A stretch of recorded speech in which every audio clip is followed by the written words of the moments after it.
നമസ്കാരം. ഡോക്ടറോട് ചോദിക്കാം തത്സമയ ഫോണിംഗ് പ്രോഗ്രാമിലേക്ക് എല്ലാ പ്രിയപ്പെട്ടവർക്കും സ്വാഗതം. ഇന്ന് ഡോക്ടറോട് ചോദിക്കാം തത്സമയ ഫോണിംഗ് പ്രോഗ്രാമിലെ വിഷയം സ്ത്രീകളിലെ സ്തന രോഗങ്ങളെക്കുറിച്ചിട്ടാണ്.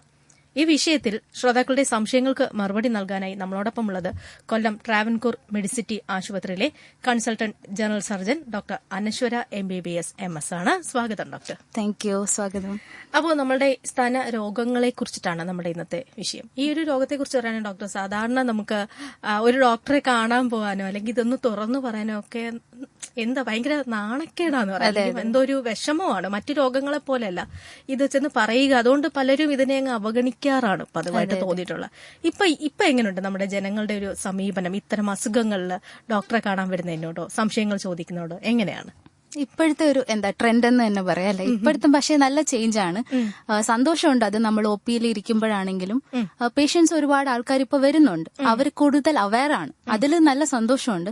പക്ഷെ എന്നാലും നമ്മുടെ അമ്മമാര് ആ ഒരു പോപ്പുലേഷൻ ഇപ്പോഴും മടി തന്നെയാണ്. പക്ഷെ നമ്മുടെ സഹോദരിമാര് അവർക്ക് കുറച്ചും കൂടി ഇപ്പം ഇന്റർനെറ്റിൽ നിന്നുള്ള അറിവായിരിക്കാം, അല്ലെങ്കിൽ നമ്മൾ അവയർനെസ് ക്യാമ്പയിൻസ് എല്ലാം ഒരുപാട് നടക്കുന്നുണ്ടല്ലോ. അപ്പോ അവര് നമ്മുടെ അടുത്ത് വന്ന് സംശയങ്ങൾ ചോദിക്കാറുണ്ട്. ഡോക്ടർ, ഇവിടെ ഒരു ഉണ്ടോ, അത് ശരിക്കും ഉണ്ടോ ഇല്ലയോ എന്ന് വരെ ചോദിക്കാറുണ്ട്. പക്ഷെ എന്നിരുന്നാലും നമ്മുടെ അമ്മമാര് ആ ഒരു പോപ്പുലേഷൻ ഇപ്പോഴും അതൊരു ഭയമാണ് അല്ലെങ്കിൽ ഒരു നാണക്കേടാണ്. ഇപ്പൊ പണ്ട് അവർ പറയായിരുന്നു, ഇപ്പോ സർജൻസിന്റെ അടുത്ത് എത്താനുള്ള പുരുഷന്മാരായതുകൊണ്ട് തന്നെ അവർക്കൊരു മടിയുണ്ടായിരുന്നു. പക്ഷെ ഇപ്പൊ ലേഡി സർജൻസ് ഒരുപാട് പേരുണ്ട്. അപ്പൊ നമ്മളെല്ലാം അവരെ സഹായിക്കാൻ റെഡിയുമാണ്. അപ്പം നമ്മൾ കഴിഞ്ഞ ആഴ്ചയാണെങ്കിലും ഒരു 6-7 മാസമായിട്ട് ബുദ്ധിമുട്ടുണ്ടായിട്ട് അമ്മ അത് പറഞ്ഞില്ല. അപ്പോഴത്തെ അത് മതി. ക്യാൻസർ ഒക്കെ ആണെങ്കിൽ അത് സ്പ്രെഡ് ആവാൻ ആ ഒരു കാലയളവ് മതി. അപ്പൊ അതൊരു വിഷമമുണ്ട്. ഇപ്പൊ എനിക്കിപ്പോ പറയാനുള്ള ശ്രോതാക്കളോടുള്ള റിക്വസ്റ്റും അത് തന്നെയാണ്.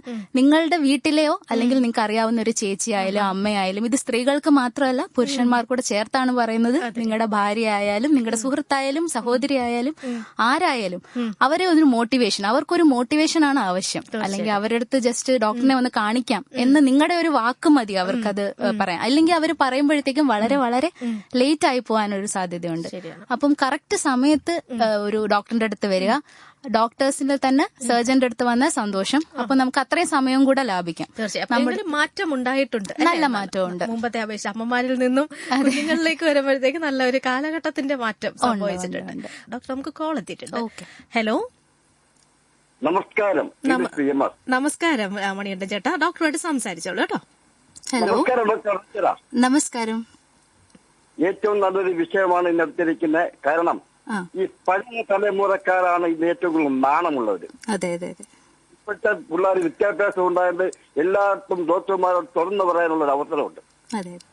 കാരണം നമുക്ക് ഏറ്റവും കൂടുതൽ സ്ഥലാർബുദമാണ് സ്ത്രീകളിൽ കാണുന്നത്. എന്നാൽ സ്വയമായി കണ്ടുപിടിക്കാവുന്നതാണ്. പക്ഷേ 3ാം ഘട്ടത്തിലാണ് ഇത് നമ്മൾ അറിയപ്പെടുന്നത്. ഇപ്പൊ തന്നെ ഒരുപാട് ഇൻഷുറൻസ് വരുന്നുണ്ട്. അതായത് നമ്മളെ RTCയിലാണെങ്കിൽ 500 രൂപ അടച്ചാൽ 50,000 രൂപ കവറേജ് ഉണ്ട്. അതുപോലെ തന്നെ മലബാർ ക്യാൻസർ സെന്ററിലുണ്ട്. എല്ലാത്തിനും ഇൻഷുറൻസും ഉണ്ട്. അത് LICയിലുണ്ട്. ഇത് ആദ്യം ചെയ്യുന്നുള്ളതാണ്, ലാസ്റ്റ് ഘട്ടത്തിലാണ് ഇത് കണ്ടുപിടിക്കുന്നത്. അന്നേരം നമുക്ക് ചിലപ്പം ചികിത്സിച്ച് ഭേദമാക്കാൻ ഇച്ചിരി താമസം വരുമെന്നേ ഉള്ളൂ. ഒരുപാട് പേർക്ക് ഈ അസുഖമുണ്ട്, ക്യാൻസറിന്റെ. അതിന് ഈ ഒരു ബോധവൽക്കരണം ഏറ്റവും നല്ല ആവശ്യമാണ്. എന്നാലും ബോധവൽക്കരണം നടക്കുന്നുണ്ട്. എങ്കിലും കുറച്ചുകൂടെ ഒക്കെ വന്നാൽ ഈ പഴയ തലമുറക്കകത്ത് ഇപ്പോഴുള്ളവരുണ്ട്. അപ്പൊ മാറെടുത്ത ഒരുപാട് പേരുണ്ട്. പക്ഷെ ഇത് നല്ല രീതിയിലുള്ള ഒരു ബോധവൽക്കരണം ഉണ്ടെങ്കിൽ നമുക്ക് ഇഷ്ടംപോലെ ജനങ്ങൾക്ക് ഇപ്പൊ ഇത് അസുഖം വരുന്നുണ്ട്. ഈ നമ്മുടെ ചവറ ഭാഗത്തൊക്കെയാണ് ഏറ്റവും കൂടുതൽ. എങ്കിലും ഏറ്റവും നല്ലൊരു ബോധവൽക്കരണത്തിന് ആവശ്യമാണെന്ന് എന്റെ അഭിപ്രായം. സന്തോഷം ചേട്ടാ വിളിച്ചതിൽ. അപ്പോൾ കേട്ടുകൊണ്ടിരിക്കുന്നത് ഡോക്ടറോട് ചോദിക്കാം തത്സമയ ഫോണിംഗ് പ്രോഗ്രാമാണ്. അപ്പോൾ സ്തന രോഗങ്ങളെ കുറിച്ചിട്ടാണ് ഇന്ന് ഡോക്ടറോട് ചോദിക്കാൻ പരിപാടി വിഷയം എന്ന് പറയുന്നത്. അപ്പോൾ നമ്മളോടൊപ്പം ഉള്ളത് ഡോക്ടർ അനശ്വരയാണ്. ഡോക്ടർ, അപ്പോൾ നമുക്ക് ഈ ഒരു സ്തന രോഗങ്ങളെ കുറിച്ച് പറയുമ്പോൾ പ്രധാനമായിട്ടും നമുക്കറിയാം അന്ന് ഏറ്റവും കൂടുതൽ കേൾക്കുന്നത് സ്തനാർബുദമാണ്. ഇത് അല്ലാതെ മറ്റെന്ത് തരം രോഗങ്ങൾ കൂടി നമുക്ക് പൊതുവെ കേൾക്കുന്നുണ്ട്, ഇപ്പോൾ അത് കാണുന്നുണ്ട്? ഈ സ്തനാർബുദം എന്ന് പറയുന്നതാണ് നമ്മൾ ഏറ്റവും കൂടുതൽ ഭയപ്പെടുന്നതെങ്കിലും അതെന്ന് പറയുന്നത് ഒരു ടിപ്പ് ഓഫ് ദ ഐസ്ബർഗ് ആണ്. അതൊരു ഏറ്റവും ഭയാനകമായ കണ്ടീഷൻ ആണെങ്കിലും ഒരുപാട് വേറെ രോഗങ്ങളുണ്ട്. അതിൽ സന്തോഷമുള്ള കാര്യം എന്താന്ന് പറഞ്ഞാൽ ഒരു 80% രോഗങ്ങളും പേടിക്കേണ്ടതല്ല എന്നുള്ളതാണ്. പക്ഷേ ജാഗ്രത ആവശ്യമാണ്. നമ്മൾ സ്തന രോഗങ്ങളെ ഒന്നും നമുക്ക് അവോയ്ഡ് ചെയ്യാൻ പറ്റില്ല. അതിന് പരിശോധനയാണ് ആവശ്യം, ഭയമല്ല, ജാഗ്രതയാണ് നമുക്ക് ആവശ്യം. ഭയമല്ല ജാഗ്രതയാണ്. അതെ, ഭയമല്ല ജാഗ്രതയാണ്. അത് പരിശോധനയ്ക്ക് വിധേയം ആകണം. നമുക്ക് മെയിൻ ആയിട്ടുള്ളത് സ്ഥാനങ്ങളിലുള്ള മുഴകളാണ്. ഓക്കെ, നമുക്ക് അതിലേക്ക് വരാം ഡോക്ടർ. ഒരു കോൾ ഉണ്ട്. ഹലോ ഹലോ ഹലോ, നമസ്കാരം. ഡോക്ടറോട് ചോദിക്കാൻ പരിപാടിയിലേക്ക് സ്വാഗതം. കേൾക്കാമോ? ഞാൻ സംസാരിക്കുന്ന കേൾക്കുന്നുണ്ടോ? Okay, call കട്ടായിരിക്കുകയാണ്. ഓക്കെ, നമുക്ക് ആ മുഴകളിലേക്ക് വരാം. അപ്പം സ്ഥാനങ്ങളിലുള്ള മുഴകളിൽ തന്നെ പറഞ്ഞതുപോലെ 80% അപകടകാരി അല്ലാത്ത മുഴകളാണ്. പിന്നുള്ളത് സ്ഥാനങ്ങളിലെ വേദനയാണ്. വേദന നമുക്ക് 2 തരമുണ്ട്, സൈക്ലിക്കൽ എന്നും നോൺ സൈക്ലിക്കൽ എന്നാണ് നമ്മൾ പറയാം. സൈക്ലിക്കൽ എന്ന് പറഞ്ഞാൽ നമ്മുടെ ആർത്തവവുമായി ബന്ധപ്പെട്ടത്, ആർത്തവ സമയത്തുള്ള വേദന, മറ്റത് അല്ലാത്ത സമയത്തും ഉള്ള വേദന. പിന്നെ നമുക്കുള്ളത് മുലക്കണ്ണുകളിൽ നിന്നുള്ള സ്രവം, ഡിസ്ചാർജ് ആണ്. അപ്പം ഈ 3 നമുക്ക് മെയിൻലി പറയാനുള്ളത്. പിന്നെ മുലയൂട്ടുന്ന അമ്മമാർക്കുണ്ടാവുന്ന പ്രശ്നങ്ങൾ, അവർക്ക് അതിലേക്ക് നമുക്ക് വരാം. വീണ്ടും ഒരു കോൾ ഉണ്ട്. ഹലോ ഹലോ ഹലോ, നമസ്കാരം. ഡോക്ടറോട് ചോദിക്കാൻ പരിപാടി. സുഷമ സംസാരിച്ചോളൂ ഡോക്ടറുമായിട്ട് കേട്ടോ. സുഷമ, അസുഖം നെറ്റിലൊരു മുഴയുണ്ട്, അത് സംബന്ധിച്ചാണ് തലകറക്കം വരുന്നത്. വ്യക്തമായില്ല, ഒന്നുകൂടെ പറയൂ സുഷമ. എന്റെ നെറ്റിയില് ഒരു ചെറിയ മുഴ പോലെ ഉണ്ട്. ഓക്കെ, തലകറക്കം പോലെ ഉണ്ട്. നമ്മുടെ വിഷയം സ്ഥാനാർബുദമാണ് സുഷമ, എങ്കിലും അതൊന്ന് പരിശോധിക്കും. ഓക്കെ, ഒരു ഡോക്ടറെ കാണൂ എന്നുള്ളതാണ്. ശരി, അപ്പൊ എന്നാലും നമ്മളുടെ വിഷയം വളരെ വ്യക്തമായിട്ട് ഒന്ന് കേൾക്കുക. അതായത് നമ്മൾ സ്തനത്തെ കുറിച്ചിട്ടാണ്, പ്രത്യേകിച്ച് നമുക്കുണ്ടാകുന്ന രോഗങ്ങളെ കുറിച്ച്, സ്തന രോഗങ്ങളെ കുറിച്ചിട്ടാണ് നമ്മൾ സംസാരിച്ചു കൊണ്ടിരിക്കുന്നത്. അപ്പൊ അതിനെ ബേസ് ചെയ്തുള്ള നിങ്ങളുടെ ക്വസ്റ്റ്യനുകളാണ് ഇപ്പൊ നമുക്ക് ചോദിക്കേണ്ടത്. ഈ ഒരു 4:30 വരെയാണ് നമ്മുടെ ഡോക്ടറോട് ചോദിക്കാൻ പരിപാടിയുടെ സമയം. അപ്പൊ നമ്മൾ നേരത്തെ സംസാരിച്ചുകൊണ്ടിരുന്നത് സ്ത്രീകളിൽ വരുന്ന ഇത്ര മുഴകളും അല്ലെ, വേദനകളും. അപ്പൊ അതോടൊപ്പം തന്നെ മുലയൂട്ടുന്ന അമ്മമാരും അറിഞ്ഞിരിക്കേണ്ട കാര്യങ്ങൾ അതൊക്കെ എന്തൊക്കെയാണ്? അപ്പം മുഴകളിലേക്ക് ആദ്യം പറയാം. അപ്പം നമ്മള് സ്ത്രീകളിൽ കാണുന്ന മുഴകളിൽ സ്ഥാനാർബുദമല്ലാത്ത മുഴകൾ സാധാരണ നമുക്കൊരു 15 തൊട്ട് ഒരു 25 അല്ലെങ്കിൽ 30 വയസ്സ് വരെയുള്ള ഒരു പ്രായത്തിൽ കാണുന്ന മുഴകളെ നമ്മൾ ഫൈബ്രോ അഡിനോമ എന്നാണ് വിളിക്കുന്നത്. അതാണ് നമ്മൾ ഏറ്റവും കൂടുതൽ, നിങ്ങൾ എല്ലാവർക്കും പലർക്കും ഉണ്ടാവാവുന്ന ഒരു കണ്ടീഷൻ ഇതാണ്. സർവ്വസാധാരണമായി കാണുന്നത് ഈ ഫൈബ്രോ അഡിനോമ എന്ന് പറയുന്ന മുഴയാണ്. അതെങ്ങനെ കണ്ടുപിടിക്കാന്ന് പറഞ്ഞാൽ നമ്മൾ സ്ഥാനം പരിശോധിച്ച് നോക്കുമ്പോൾ, നമ്മൾ തന്നെ പരിശോധിച്ച് നോക്കണമല്ലോ. അപ്പൊ പരിശോധിച്ച് നോക്കുമ്പോൾ തെന്നി മാറുന്ന ടൈപ്പ് മുഴയായിരിക്കും അത്. അതിന് വേദന കാണില്ല, അത് കറക്റ്റ് ഒരു ഷേപ്പിലായിരിക്കും, അത് തെന്നി മാറുന്നതായി നമുക്ക് ഫീൽ ചെയ്യാം. അപ്പൊ അങ്ങനെ ഒരു മുഴയാണെങ്കിൽ അതിന് മിക്കവാറും അതൊരു അപകടകാരിയായ മുഴ ആവാനുള്ള സാധ്യതയില്ല. അപ്പം നമ്മൾ എപ്പോഴൊക്കെയാണ് പരിശോധിച്ച് നോക്കേണ്ടത് അതുകൂടെ പറയാം. അതിനെ നമ്മൾ ബ്രസ്റ്റ് സെൽഫ് എക്സാമിനേഷൻ എന്നാണ് വിളിക്കുന്നത്. സ്തനങ്ങളെ സ്വയം പരിശോധിച്ച് നോക്കുക. അത് എല്ലാ സ്ത്രീകളും, അതിപ്പം പ്രായം പോലും ഞാൻ പറയുന്നില്ല, അതുണ്ടെങ്കിലും എല്ലാ സ്ത്രീകളും ചെയ്യുക. എല്ലാ മാസവും സ്വയം പരിശോധിച്ച് നോക്കേണ്ടതാണ്. അത് നമ്മൾ ആദ്യം ഒരു കണ്ണാടിയുടെ മുന്നിലാണ് നിൽക്കേണ്ടത്. എന്നിട്ട് നമ്മൾ നോക്കുക ബ്രസ്റ്റിന്റെ ലെവൽസ്, 2 സ്ഥാനങ്ങൾ അതിന്റെ ലെവൽ സെയിം ആണോ, 2ന്റെ ഷേപ്പിൽ വല്ല വ്യത്യാസമുണ്ടോ, മുലക്കണ്ണുകൾ നിൽക്കുന്ന ഒരു ലെവലുണ്ട്, ഒന്ന് മേളിലോട്ട് കയറി നിൽക്കുകയാണോ, അത് ഒരേ ലെവലിൽ തന്നെയാണോ, എന്തെങ്കിലും കാണുന്ന മാറ്റങ്ങളുണ്ടോ, തൊലിയിലെ മാറ്റങ്ങളോ, അല്ലെങ്കിൽ ഓറഞ്ചിന്റെ തൊലി പോലെ വരിക, അല്ലെങ്കിൽ മുലക്കണ്ണ് അകത്തോട്ട് കയറി പോവുക, അല്ലെങ്കിൽ എന്തെങ്കിലും മുഴകൾ കാണാൻ പറ്റുന്ന രീതിയിലുള്ള മുഴകളുണ്ടോ, ഇതൊക്കെ നമുക്ക് ആദ്യമായിട്ട് നോക്കുക. എന്നിട്ട് നമ്മൾ തന്നെ നമ്മുടെ സ്ഥാനത്തെ പരിശോധിച്ച് നോക്കണം. അതിന് നമ്മൾ 3 വിരൽ വെച്ചിട്ട് 3 ഫിംഗർ മെത്തേഡ് എന്നാണ് അതിന് പറയുന്നത്. നമ്മുടെ ചൂണ്ടുവിരലും നടുവിലെ വിരലും മോതിര വിരലും കൂടെ ചേർത്ത് നമ്മൾ ഒരു ബ്രസ്റ്റിനെ ഒരു ക്ലോക്കുമായി ഉപമിക്കുകയാണെങ്കിൽ ഓരോ 12 മണി 1 മണി ആ ഓരോ ക്ലോക്കിന്റെ ആ ഓരോ ഡയൽ അനുസരിച്ച് നമ്മൾ പുറത്തുനിന്ന് മുലക്കണ്ണ് വരെ ഒരു റേഡിയൽ പാറ്റേണിലാണ് ഇത് നമ്മൾ പരിശോധിച്ച് നോക്കേണ്ടത്. പരിശോധിച്ച് നോക്കുമ്പോൾ എന്തെങ്കിലും മുഴകൾ കിട്ടുന്നുണ്ടോ, മേളിൽ നിന്ന് താഴോട്ടും സൈഡുകളിലും എന്തെങ്കിലും മുഴ കിട്ടുന്നുണ്ടെങ്കിൽ ഉടനെ തന്നെ നമ്മൾ ഒരു സർജനെ കാണുക, അത് പരിശോധിപ്പിക്കുക. അപ്പൊ നമ്മൾ സ്കാൻ എല്ലാം എടുത്ത് നോക്കി ബാക്കി കാര്യങ്ങൾ പറഞ്ഞു കൊടുക്കും. അപ്പൊ ഇത് നമ്മൾ ചെയ്യേണ്ടത് എപ്പോഴാണെന്ന് ചോദിച്ചാൽ നമ്മുടെ എല്ലാ മാസവും പീരിയഡ്സ് കഴിയുന്ന സമയത്താണ്. ഒരു വിത്തിൻ 1 വീക്കോ അല്ലെങ്കിൽ 2 വീക്സ് പീരിയഡ്സ് കഴിയുന്ന സമയത്ത് ബ്രസ്റ്റ് കുറച്ചും കൂടി സാന്ദ്രത കുറവായിരിക്കും, സോഫ്റ്റ് ആയിരിക്കും. ആ സമയത്താണ് നമ്മളിത് പരിശോധിച്ച് നോക്കേണ്ടത്. മിക്കവാറും ഇത് ചെയ്യുകയാണെങ്കിൽ നമുക്ക് ചെറിയ മുഴകൾ ഉൾപ്പെടെയുള്ള മുഴകളെ കണ്ടുപിടിക്കാൻ പറ്റും. ഈ 3 വിരൽ ഉപയോഗിച്ച് 3 റൗണ്ടാണ് നമ്മൾ ചെക്ക് ചെയ്ത് നോക്കേണ്ടത്. ഇതിനാണ് ബ്രസ്റ്റ് സെൽഫ് എക്സാമിനേഷൻ അല്ലെങ്കിൽ സ്തനങ്ങളെ സ്വയം പരിശോധിക്കുക. ഇത് ചെയ്താൽ തന്നെ നമുക്ക് പകുതി പ്രശ്നങ്ങൾ സോൾവ് ചെയ്ത് ആദ്യം തന്നെ വേണ്ട സമയത്ത് ചികിത്സ ലഭിക്കുക എന്നുള്ളതല്ലേ ഇതിന്റെ ഏറ്റവും ഇമ്പോർട്ടന്റ് കാര്യം. അപ്പൊ അത് നമുക്ക് ആ പ്രശ്നം തന്നെ നമുക്ക് പരിഹരിക്കാൻ പറ്റും.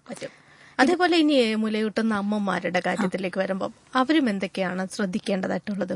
മുലയൂട്ടുന്ന അമ്മമാർക്ക് സാധാരണ ഇപ്പം ആദ്യത്തെ പ്രഗ്നൻസി ആണെങ്കിൽ അവർ അത്ര എക്സ്പീരിയൻസ്ഡ് ആയിരിക്കത്തില്ല എങ്ങനെയാണ് കറക്റ്റ് ആയിട്ട് മുലയൂട്ടേണ്ടത്. അപ്പൊ അങ്ങനെയുള്ള ഘട്ടങ്ങളിൽ പാല് കെട്ടിക്കിടക്കാനുള്ള സാധ്യത വളരെ കൂടുതലാണ്. അപ്പോ പിന്നെ കുട്ടിക്ക് ഒരു പ്രിഫറൻസ് കാണും. സാധാരണ അമ്മമാര് പറയുന്നത് വലത്തെ ബ്രസ്റ്റിൽ നിന്ന് മാത്രമേ കുടിക്കുന്നുള്ളൂ, ഇടത്തെ ബ്രസ്റ്റിൽ നിന്ന് അത്ര കുടിക്കുന്നില്ല. അപ്പം അമ്മമാരും അതിന് അനുവദിക്കും, ഏതിലാണോ കുടിച്ചോട്ടെ. അപ്പം മറ്റേ ബ്രസ്റ്റിൽ എന്ത് പറ്റും, പാല് കെട്ടിക്കിടക്കാൻ തുടങ്ങും. അപ്പം ഒന്നുകിൽ അമ്മ തന്നെ അത് പിഴിഞ്ഞ് കൊടുക്കാൻ ശ്രമിക്കുക, അല്ലെങ്കിൽ അത് പിഴിഞ്ഞ് കളയുക, ഇല്ലെങ്കിൽ അവിടെ കെട്ടിക്കിടക്കുമ്പോൾ കുഞ്ഞിന് ഇനി പല്ല് വരുന്ന സമയത്ത് ഒരു 6 മാസമൊക്കെ കഴിഞ്ഞ് പല്ലെല്ലാം വന്ന് തുടങ്ങുമ്പോഴത്തേക്കും അവിടെ നിന്നും കൂടി എന്തെങ്കിലും ഒരു മുറിവ് ഉണ്ടാവും, ഈ മുലക്കണ്ണിൽ ഒരു ക്രാക്ക് ഉണ്ടാവുക. അപ്പൊ കുഞ്ഞിന്റെ വായിൽ നിറച്ച് ബാക്ടീരിയ ഉണ്ട്. അപ്പൊ അതിൽ കൂടെ ഇൻഫെക്ഷൻ ബ്രസ്റ്റിലേക്ക് വരികയും ഈ കെട്ടിക്കിടക്കുന്ന പാലും കൂടെ ആവുമ്പോഴത്തേക്കും അവിടെ ആബ്സസ് അഥവാ പഴുപ്പുണ്ടാവാനുള്ള ചാൻസ് ഉണ്ട്. അപ്പൊ അതിന് നമ്മൾ ആദ്യമേ ഓപ്പറേഷൻ ഒന്നും ചെയ്യാറില്ല, കീറി കളയാറില്ല. ആദ്യം ഒരു ഇൻഫെക്ഷൻ സ്റ്റേജിലാണെങ്കിൽ നമ്മൾ ആന്റിബയോട്ടിക് കൊടുത്ത് നോക്കും, എന്നിട്ട് മാറുന്നില്ലെങ്കിൽ നമ്മൾ അത് പഴുപ്പ് കീറി കളയാറുള്ളൂ. അപ്പം വൃത്തിയായി സൂക്ഷിക്കുക. മുലക്കണ്ണിന് മോയ്സ്ചറൈസർ വേണ്ടി വരും ചിലപ്പോ, കാരണം ചിലവരുടെ മുലക്കണ്ണ് അകത്തോട്ട് കയറിയിരിക്കായിരിക്കും, ജന്മനാ അങ്ങനെ കയറിയിരിക്കായിരിക്കും. അങ്ങനെയുള്ളവർ മസാജ് ചെയ്ത് അത് പുറത്തോട്ട് കൊണ്ടുവന്നിട്ട് പ്രോപ്പറായിട്ട് ബ്രസ്റ്റ് ഫീഡ് ചെയ്യാനുള്ളത് ഇമ്പോർട്ടന്റ് ആണ്. ഇല്ലെങ്കിൽ അത് കറക്റ്റായിട്ട് ബ്രസ്റ്റ് ഫീഡിങ് നടക്കില്ല, പാല് കെട്ടിക്കിടക്കും, കുഞ്ഞിന്റെ വായിൽ നിന്നുള്ള ഇൻഫെക്ഷനും കൂടി വരും. ക്ലീൻ ചെയ്യുക കറക്റ്റ് സമയത്ത്. ഉള്ളിലോട്ട് കയറിയിരിക്കുന്ന മുലക്കണ്ണാണെങ്കിൽ അത് മസാജിങ് വഴിയും സക്ഷൻ ഡിവൈസസ് ഉണ്ട്, അതുവഴി നമുക്ക് അതിനെ അകത്തിരിക്കുന്ന മുലക്കണ്ണിനെ പുറത്തോട്ട് കൊണ്ടുവന്നതിന് ശേഷം കറക്റ്റായിട്ട് ബ്രസ്റ്റ് ഫീഡ് ചെയ്യാം. 2 ബ്രസ്റ്റിൽ നിന്നും ഒരേപോലെ ബ്രസ്റ്റ് ഫീഡ് ചെയ്യാൻ ശ്രദ്ധിക്കുക. എങ്ങാനും പറ്റുന്നില്ലെങ്കിൽ അത് കെട്ടിക്കിടക്കാൻ അനുവദിക്കരുത്. ഇപ്പോ സർജറിയുടെ ഒക്കെ കാര്യം പറഞ്ഞപ്പോഴാണ്, ഇപ്പൊ പല രീതിയിലുള്ള സർജറീസ് ഉണ്ടെന്ന് തോന്നുന്നത് അല്ലേ? ഇപ്പൊ ഏതൊക്കെ രീതിയിലാണ് ഇപ്പം കൂടുതൽ ആളുകൾക്ക് ഇപ്പൊ ചെയ്തുകൊണ്ടിരിക്കുന്നത്? എന്തൊക്കെ ആവശ്യങ്ങളാണ് ഉണ്ടാവുന്നത്? ഇപ്പൊ നമ്മള് ഒരു 90% പറഞ്ഞതുപോലെ ഫൈബ്രോ അഡിനോമയ്ക്കുള്ള സർജറികൾ തന്നെയാണ് ചെയ്യുന്നത്. നമ്മളിപ്പോ ആദ്യം പറഞ്ഞത് മുലയൂട്ടുന്ന അമ്മമാരുടെ പഴുപ്പിന്റെ കാര്യം. അപ്പൊ പഴുപ്പ് നമ്മൾ എവിടെയാണെങ്കിലും കീറി കളയുക, പഴുപ്പിനെ നീക്കം ചെയ്യുക എന്നുള്ളതാണ്. അപ്പൊ സർജറി ആയിട്ട് പറയുകയാണെങ്കിൽ ഈ ഫൈബ്രോ അഡിനോമയുടെ സർജറി തന്നെയാണ്. അതിന്റെ ഒരു നല്ല വശം എന്ന് പറയുന്നത് വളരെ ചെറിയ ഒരു ഇൻസിഷൻ വഴി, മുറിവ് വളരെ ചെറുതായിരിക്കും, അത് നമ്മുടെ ഏരിയോള എന്ന് പറയുന്ന കറുപ്പൻ ഭാഗത്ത് കൂടെ ആയിരിക്കും. അപ്പൊ അതൊരു സ്കാർ ആയിട്ട് പേഷ്യന്റിന് വരത്തില്ല. കാരണം 15 തൊട്ട് 25 എന്ന ഏജ് ഗ്രൂപ്പ് ആയതുകൊണ്ട് തന്നെ പെൺകുട്ടികൾ കല്യാണത്തിന് മുമ്പേ ആയിരിക്കും ഏറ്റവും കൂടുതൽ നമ്മുടെ അടുത്ത് വരുന്നത്. അപ്പൊ അവർക്കതൊരു കോസ്മെറ്റിക് ബെനിഫിറ്റും കൂടെ വേണം അല്ലെ, നമ്മുടെ സ്കാർ വരാൻ പാടില്ല. അപ്പൊ അതുകൊണ്ട് നമ്മൾ ഒട്ടും അറിയാത്ത രീതിയിൽ വളരെ ചെറിയ ഇൻസിഷനിൽ കൂടെ തന്നെയാണ് ആ മുഴയെ നീക്കം ചെയ്യുന്നത്. അതാവുമ്പോൾ മുഴ മാത്രമായിട്ട് എടുത്താൽ മതി. ഇപ്പൊ ക്യാൻസർ പോലുള്ള രോഗങ്ങൾക്കുള്ള ചികിത്സയാണെങ്കിൽ ചില സമയത്ത് നമ്മൾ ബ്രസ്റ്റ് മുഴുവനായി എടുത്തു മാറ്റേണ്ടി വരും. അത് ബുദ്ധിമുട്ട് പിന്നെ എന്തൊക്കെയാണ് വരുത്തുന്നത്? ഇത്തരത്തില് റിമൂവ് ചെയ്യപ്പെട്ടിട്ടുണ്ടെങ്കിൽ അവർക്ക് എന്തെങ്കിലുമൊക്കെ ഒരു ബുദ്ധിമുട്ടുകൾ ഉണ്ടാകാനുള്ള സാധ്യത, അങ്ങനെ എന്തെങ്കിലുമൊക്കെ? അതായത് ഫസ്റ്റ് പറയാനുള്ളത് തന്നെ മാനസികമായ ബുദ്ധിമുട്ടാണ് അല്ലെ, സൈക്കോളജിക്കൽ ബെനിഫിറ്റ്. അപ്പൊ നമുക്ക് സ്ത്രീകൾക്ക് നമ്മുടെ സ്ഥാനം റിമൂവ് ചെയ്യുക എന്ന് പറയുന്നത് അതൊരു മാനസിക സംഘർഷം ഉണ്ടാക്കുന്നതാണ്. പക്ഷെ നമുക്ക് ഇപ്പോൾ റീകൺസ്ട്രക്റ്റീവ് ഓപ്ഷൻസ് ഉണ്ട്. നമുക്ക് ഓപ്പറേഷൻ കഴിയുമ്പോൾ തന്നെ തിരിച്ച് ഇംപ്ലാന്റുകൾ എല്ലാം വെച്ച് അതേ ഷേപ്പ് നമുക്ക് റീറ്റെയിൻ ചെയ്യാൻ പറ്റാറുണ്ട്. പക്ഷെ ഇതെല്ലാം ഏത് സ്റ്റേജിലാണ് ക്യാൻസർ എന്ന് നോക്കിയിട്ടാണ്. ഇപ്പൊ നമുക്ക് ഉടനെ തന്നെ റേഡിയേഷൻ ഒക്കെ കൊടുക്കണമെങ്കിൽ ചിലപ്പോൾ ഉടനെ തന്നെ ചെയ്യാൻ പറ്റാറില്ല. എങ്കിലും നമ്മൾ ഫ്ലാപ്പുകൾ ചെയ്യാറുണ്ട്, അല്ലെങ്കിൽ വേറെ ഇംപ്ലാന്റുകൾ വെച്ചിട്ട് അതേ ഷേപ്പിൽ നമുക്ക് പഴയ പോലെ തന്നെ ബ്രസ്റ്റിനെ റീകൺസ്ട്രക്ട് ചെയ്ത് എടുക്കാനുള്ള ഓപ്ഷൻസ് ഉണ്ട്. അപ്പൊ ഇപ്പൊ ആ മാനസിക ബുദ്ധിമുട്ട് വലുതായിട്ട് കാണാറില്ല, കാരണം അത്രയും മാത്രം ഓപ്ഷൻസ് അവൈലബിൾ ആണ്.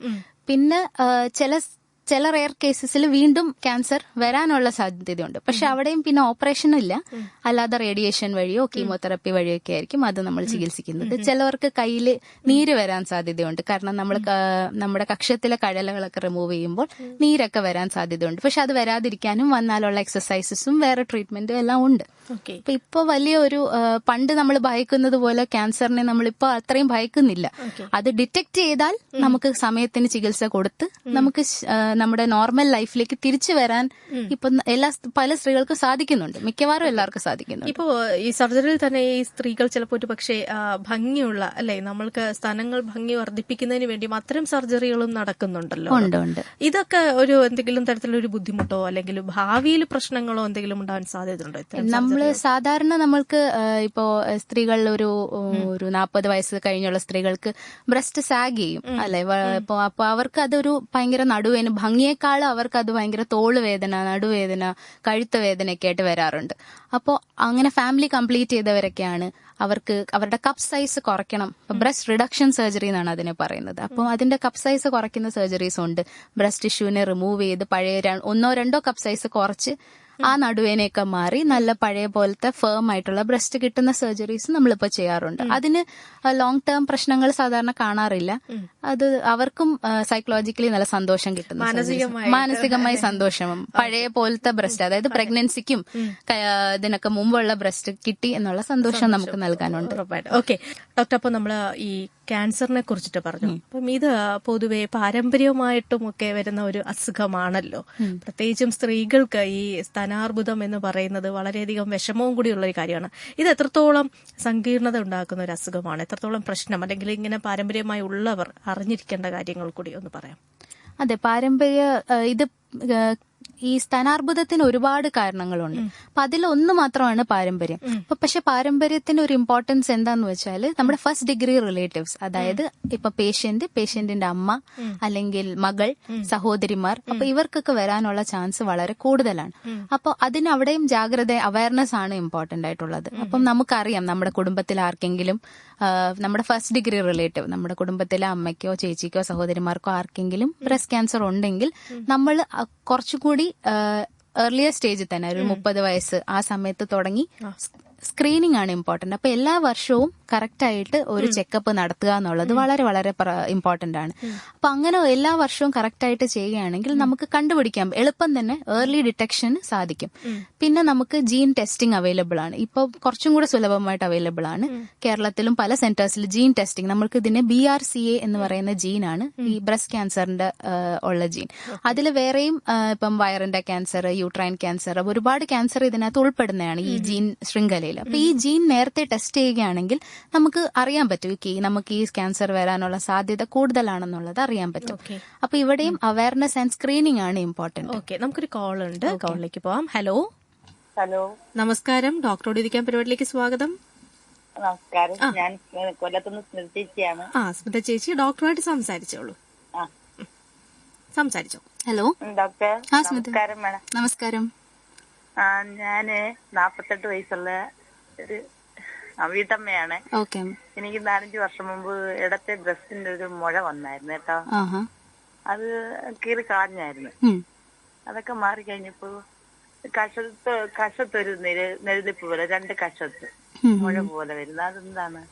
അമ്മ ഈ ആദ്യം എടുത്ത മുഴ എന്ത് ടൈപ്പ് മുഴയാണെന്ന് ഡോക്ടർ പറഞ്ഞായിരുന്നോ? കുഴപ്പമുള്ള മുഴ എന്നാണോ പറഞ്ഞത്? അതില് ചൂടൂര് പോലെ വരത്തില്ലേ അമ്മ? തൊലി പുറത്തായിരുന്നോ അതോ അകത്തായിരുന്നോ? ബ്രസ്റ്റിന്റെ ആ നിബിളിന്റെ അടുത്തായിരുന്നു. ഓക്കെ, അതിന് കുഴപ്പമൊന്നും ഇല്ലെന്നാ പറഞ്ഞതല്ലേ? കുഴപ്പമില്ലെന്ന്. ഇപ്പൊ അത് 2 കഷത്ത് തള്ളി ഒരു മുഴ പോലെ വന്നിട്ട് അതങ്ങ് തെറ്റി പോവാ. ഒരു മുഴയായിട്ടാണോ അത് തള്ളി നിൽക്കുന്നത് പോലെയാണോ? തള്ളി നിൽക്കുന്ന പോലെ അല്ലേ? നമ്മുടെ കൈക്കും അതെ കക്ഷത്തിനും ബ്രസ്റ്റിനും ഇടയ്ക്ക് ആ സ്ഥലത്തല്ലേ? തന്നെ തന്നെ. അത് കുറെ വർഷമായിട്ടുണ്ടോ അത് ഇപ്പോഴാണോ കണ്ടു തുടങ്ങിയത്? അതിപ്പം 16 വർഷമായി. പ്രഗ്നൻസി ഒക്കെ കഴിഞ്ഞ് മുലയൂട്ടുന്ന സമയത്തല്ലേ കണ്ടു തുടങ്ങിയത്? തന്നെ തന്നെ. എനിക്കൊരു മകളാണ്. ഓക്കെ, അമ്മയുടെ ഇത് ആർത്തവമൊക്കെ കഴിഞ്ഞോ? ഇതിപ്പോഴും ഉണ്ടോ? വന്നും പോയിരിക്കുന്നുണ്ട് അല്ലേ? ഓക്കെ, അത് സാധാരണ ഒരു മുഴയായിട്ട് നമുക്ക് കിട്ടുന്നില്ല. ഇങ്ങനെ അവിടുത്തെ ഫാറ്റ് തള്ളി നിൽക്കുന്നതായിട്ടാണ് തോന്നുന്നെങ്കിൽ ഇത് സാധാരണ നമുക്ക് പേടിക്കേണ്ട ഒരു കാര്യമായിട്ടായിരിക്കത്തില്ല. അതിനെ നമ്മൾ ഹൈപ്പർട്രോഫി ഓഫ് ആക്സിലറി ടെയിൽ എന്ന് വിളിക്കും. നമ്മുടെ കക്ഷത്തിന്റെ ഭാഗത്ത് കൊഴുപ്പും ബ്രസ്റ്റിന്റെ അംശവും എല്ലാം കൂടെ തള്ളി നിൽക്കുന്നതാണ്. അത് നമ്മൾ സാധാരണ പ്രഗ്നൻസി അല്ലെങ്കിൽ നമ്മൾ മുലയൂട്ടുന്ന സമയത്താണ് ഇതിങ്ങനെ വലുതായി തുടങ്ങുന്നത്. പിന്നെ പിന്നെ പിന്നെ അത് വലുതായി തന്നെ വരും. അമ്മ എന്തായാലും മുഴയുണ്ടോ എന്ന് സ്വയം പരിശോധിച്ച് നോക്കണം. എന്തെങ്കിലും ഒരു മുഴയായിട്ട് തന്നെ കിട്ടുന്നുവെങ്കിൽ എന്തായാലും നമുക്കത് നോക്കണം. ഇതായാലും അമ്മ ഒരു ഡോക്ടറിന്റെ അടുത്ത് വന്ന് കണ്ട് ഒരു സ്കാൻ എടുത്ത് നോക്കേണ്ടതാണ്. പക്ഷെ ഇപ്പോ കേട്ടിട്ട് പേടിക്കേണ്ടതായിട്ടൊന്നും ഉണ്ടെന്ന് തോന്നുന്നില്ല, എങ്കിലും പരിശോധിക്കണം. അതൊന്ന് സ്കാൻ എടുത്ത് നോക്ക്. പെയിൻ ഒന്നും കാണത്തില്ല അമ്മ, പെയിൻ ഒന്നും കാണത്തില്ല. വേറെ മുലക്കണ്ണിൽ നിന്ന് ഡിസ്ചാർജ് ഒന്നും ഇല്ലല്ലോ, നീരോ രക്തമോ ഒന്നും പോകുന്നില്ലല്ലോ. ഓക്കെ, അപ്പൊ അമ്മ അങ്ങനെ ചെയ്താൽ മതി. ഒരു സ്കാൻ എടുത്ത് നമുക്ക് വിശദമായിട്ട് പരിശോധിക്കണം. ഡോക്ടറിന്റെ അടുത്ത് വരിക. പക്ഷെ ഇപ്പൊ പേടിക്കേണ്ട. ഓക്കെ അമ്മ, വിളിച്ച സന്തോഷം. കേട്ടുകൊണ്ടിരിക്കുന്ന ഡോക്ടറോട് ചോദിക്കാം തത്സമയ ഫോണിംഗ് പ്രോഗ്രാമാണ്. സ്തനരോഗങ്ങളെ കുറിച്ചിട്ടാണ് ഇന്നത്തെ ഡോക്ടറോട് ചോദിക്കാൻ പരിപാടിയുടെ വിഷയം. അപ്പൊ നമുക്ക് അടുത്ത കോൾ എത്തിയിട്ടുണ്ട്. നമുക്ക് കോളിലേക്ക് പോവാം. ഹലോ. ഹലോ, നമസ്കാരം. ഡോക്ടറോട് ചോദിക്കാൻ പരിപാടിയിലേക്ക് സ്വാഗതം. അതെ, സംസാരിച്ചു. കൊല്ലത്ത് നിന്നാണ്. എനിക്ക് ഈ ഇടത്തെ കയ്യില് ഒരു നീരും വേദനയും ആദ്യം വന്ന് അങ്ങനെ ഹോസ്പിറ്റലിൽ കൊണ്ടുപോയി ഡോക്ടറെ കാണിച്ച് ഓയിൽമെന്റ് ഇട്ട് ചൂട് കൊടുക്കാൻ പറഞ്ഞു. അപ്പൊ ആ വേദന തോളിലല്ല, മുട്ടിന്റെയും ഇതിന്റെയും കൂടെ ഇടഭാഗത്താണ്. പക്ഷെ ആ നീരങ്ങ് മാറി. ഇപ്പൊ എനിക്ക് 2 ദിവസം കൊണ്ട് ബെസ്റ്റിന് ഒത്തിരി കൂടെ അങ്ങ് ഒരു വീക്കവും തോന്നിക്കുന്നു. നല്ലോണം വലിഞ്ഞു മുറുകിയിരിക്കുന്ന കണക്കും നല്ല ഒരു വേദനയും ഉണ്ട്. ഞെക്ക് പക്ഷെ മുഴയോ അങ്ങനെയുള്ളതൊന്നുമില്ല. എത്ര വയസ്സായമ്മ? എനിക്ക് 49. ഇതിനു മുമ്പ് ബ്രസ്റ്റില് മുഴകളോ ഒന്നും ഉണ്ടായിട്ടില്ലല്ലോ? അങ്ങനെയുള്ളതൊന്നും ഉണ്ടായിട്ടില്ല. ഇപ്പം പീരീഡ് മാറിയിട്ട് 3 വർഷമായി. അപ്പൊ ആ പീരീഡ് മാറിയെന്ന് വെച്ചാൽ സഡൻ ആയിട്ട് അങ്ങ് മാറിയതാ. പിന്നെ ഒരിക്കൽ പോലും വേറുള്ള ഒരു അങ്ങനെ ഇങ്ങനെ ഒരിക്കൽ കൂടെ ഉണ്ടാവേ അങ്ങനെ ഒന്നും ചെയ്തിട്ടില്ല. പെട്ടെന്ന് ഒരു ദിവസവും ഇല്ലാതായി. പിന്നെ 3 വർഷം കൊണ്ട് യാതൊരു പ്രോബ്ലവും ഇല്ല. പീരിയഡ്സ് ഉള്ള സമയത്ത് ഒരുപാട് ബ്ലഡ് ഫ്ലോയോ വല്ലതും ഉണ്ടായിരുന്നോ അമ്മ? നോർമലായിരുന്നു. വേറെ കുഴപ്പമൊന്നും ഉണ്ടായിട്ടില്ല. ഈ ഇടത്തെ കയ്യിൽ മാത്രമാണോ നീരുള്ളത്? ഇടത്തെ കയ്യിലാണ് ആദ്യം നീര് വന്നത്. ഈ 2-ാം മാസത്തിലെ ആ തോളിന്റെയും മുട്ടിന്റെ ഇടയ്ക്ക് മസിൽ ഭാഗത്ത് ചെറിയ ഒരു കല്ലിപ്പ് നീര് പോലെ വന്ന് നല്ല വേദനയായിരുന്നു. വേദനയെന്ന് വെച്ചാൽ കൈ ജസ്റ്റ് പെട്ടെന്ന് നമ്മൾ അറിയാതൊക്കെ കൈ തിരികെ എടുക്കുകയൊക്കെ ചെയ്യുമ്പോൾ വേദന. അപ്പം അത് കഴിഞ്ഞിട്ട് ഈ 2 ഇങ്ങനെ ഡോക്ടറെ കൊണ്ടുപോയി കാണിച്ച് എക്സ്റേ എടുത്ത് നോക്കി. അപ്പൊ ഡോക്ടർ പറഞ്ഞു 1-2 ദിവസം ഫിസിയോതെറാപ്പി ചെയ്ത് 1-2 എക്സർസൈസും പറഞ്ഞു. അത് ചെയ്ത് ഓയിൽമെന്റ് ഇട്ട് ചൂട് കൊടുക്കും. പക്ഷെ അതിനുശേഷം എനിക്ക് ഈ വേദന ഇപ്പം ആ ഒരു ഫുള്ള് സൈഡ് അങ്ങ് ഇടുപ്പിന്റെ തൊട്ട് മുകൾ മുതൽ ഈ മുട്ടിന്റെ ഇടം വരെ നല്ല വേദനയും ഈ ഇടത്തെ ബെസ്റ്റ് നല്ല വൃത്തിയാകുമ്പോൾ തൂങ്ങിയാണ്. കാര്യം കൈ എനിക്ക് അടുപ്പിക്കാൻ പറ്റാത്ത 2 ദിവസം കൊണ്ട് ഇപ്പൊ ഇന്നലെ രാത്രിയാണ് ഒരുപാട് അങ്ങ് ഇതായിട്ട് അങ്ങ് തോന്നിയത്. ഇത് എത്ര നാളായിട്ടുണ്ടമ്മ? ഇല്ല, ഈ കുറഞ്ഞ ദിവസങ്ങളെ ആയിട്ടുള്ളൂ. ഈ ഒരാഴ്ചത്തേക്കാണ്. പക്ഷെ ഇന്നലെ ഇതങ്ങ് നല്ലവണ്ണം ഈ ബെസ്റ്റ് ഇങ്ങനെ ഒരു ഭയങ്കരമായിട്ടുള്ള പെരുവി നിൽക്കുന്നതൊക്കെ എനിക്ക് ഫീൽ ചെയ്യുന്നു. അമ്മക്ക് പീരിയഡ്സിന്റെ സമയത്ത് ബ്രസ്റ്റിൽ വേദന എടുക്കുന്ന ആളാണോ? അതുണ്ടായിരുന്നു. 2 ദിവസം മുമ്പൊക്കെ അത് എനിക്കങ്ങ് വല്ലാതെ വലിഞ്ഞു മുറുകി നമുക്ക് പേടിക്കേണ്ട കാര്യമൊന്നുമില്ല. അപ്പൊ അമ്മയ്ക്ക് ബ്രസ്റ്റിൽ മുഴകളൊന്നും ഇല്ലാത്തടത്തോളം നമുക്ക് പേടിക്കണ്ട. അപ്പം ഈ ഹോർമോണിന്റെ ഇൻഫ്ലുവൻസ് കാരണം ഈ പീരിയഡ്സിന്റെ സമയത്ത് നമുക്ക് ബ്രസ്റ്റില് വേദനകൾ വരാറുണ്ട്. അപ്പോ ഇത് അമ്മയ്ക്ക് ഇപ്പം ബ്രസ്റ്റുമായി ബന്ധപ്പെട്ട നീർക്കെട്ടാവാനുള്ള സാധ്യത കുറവാണ്. എങ്കിലും പറഞ്ഞതുപോലെ ചൂട് പിടിച്ചതും എക്സസൈസ് ചെയ്തതൊക്കെ ചെയ്തല്ലോ. അപ്പൊ ഇത് നമുക്ക് ഡീറ്റെയിൽ ആയിട്ട് ഒന്നും കൂടെ ഇവാലുവേറ്റ് ചെയ്ത് നോക്കേണ്ടത് ആവശ്യമാണ്. പക്ഷെ ബ്രസ്റ്റുമായിട്ട് ചിലപ്പം ബന്ധമൊന്നും കാണാൻ സാധ്യതയില്ല, ബ്രസ്റ്റിലെ മുഴയൊന്നും ഇല്ലാത്തതുകൊണ്ട്. എങ്കിലും ഡോക്ടറിനെ ഒന്ന് കണ്ട് സ്കാൻ ഒന്ന് എടുത്ത് നോക്കിയാൽ നമുക്ക് ഉറപ്പായിട്ടും അറിയാൻ പറ്റും. പക്ഷെ പേടിക്കേണ്ട കാര്യമൊന്നുമില്ല. ഇത് ബ്രസ്റ്റുമായിട്ട് ബന്ധപ്പെട്ടതാവാനുള്ള സാധ്യത കുറവാണ് കേട്ടോ. ഓക്കെ, ശരി. ഓക്കെ ഡോക്ടർ, നമ്മൾ നേരത്തെ സംസാരിച്ചുകൊണ്ടിരുന്ന ഒരു വിഷയത്തിലേക്ക് തന്നെ വരാം അല്ലെ? അപ്പൊ നമ്മൾ പെയിന്റെ കാര്യം പറഞ്ഞു.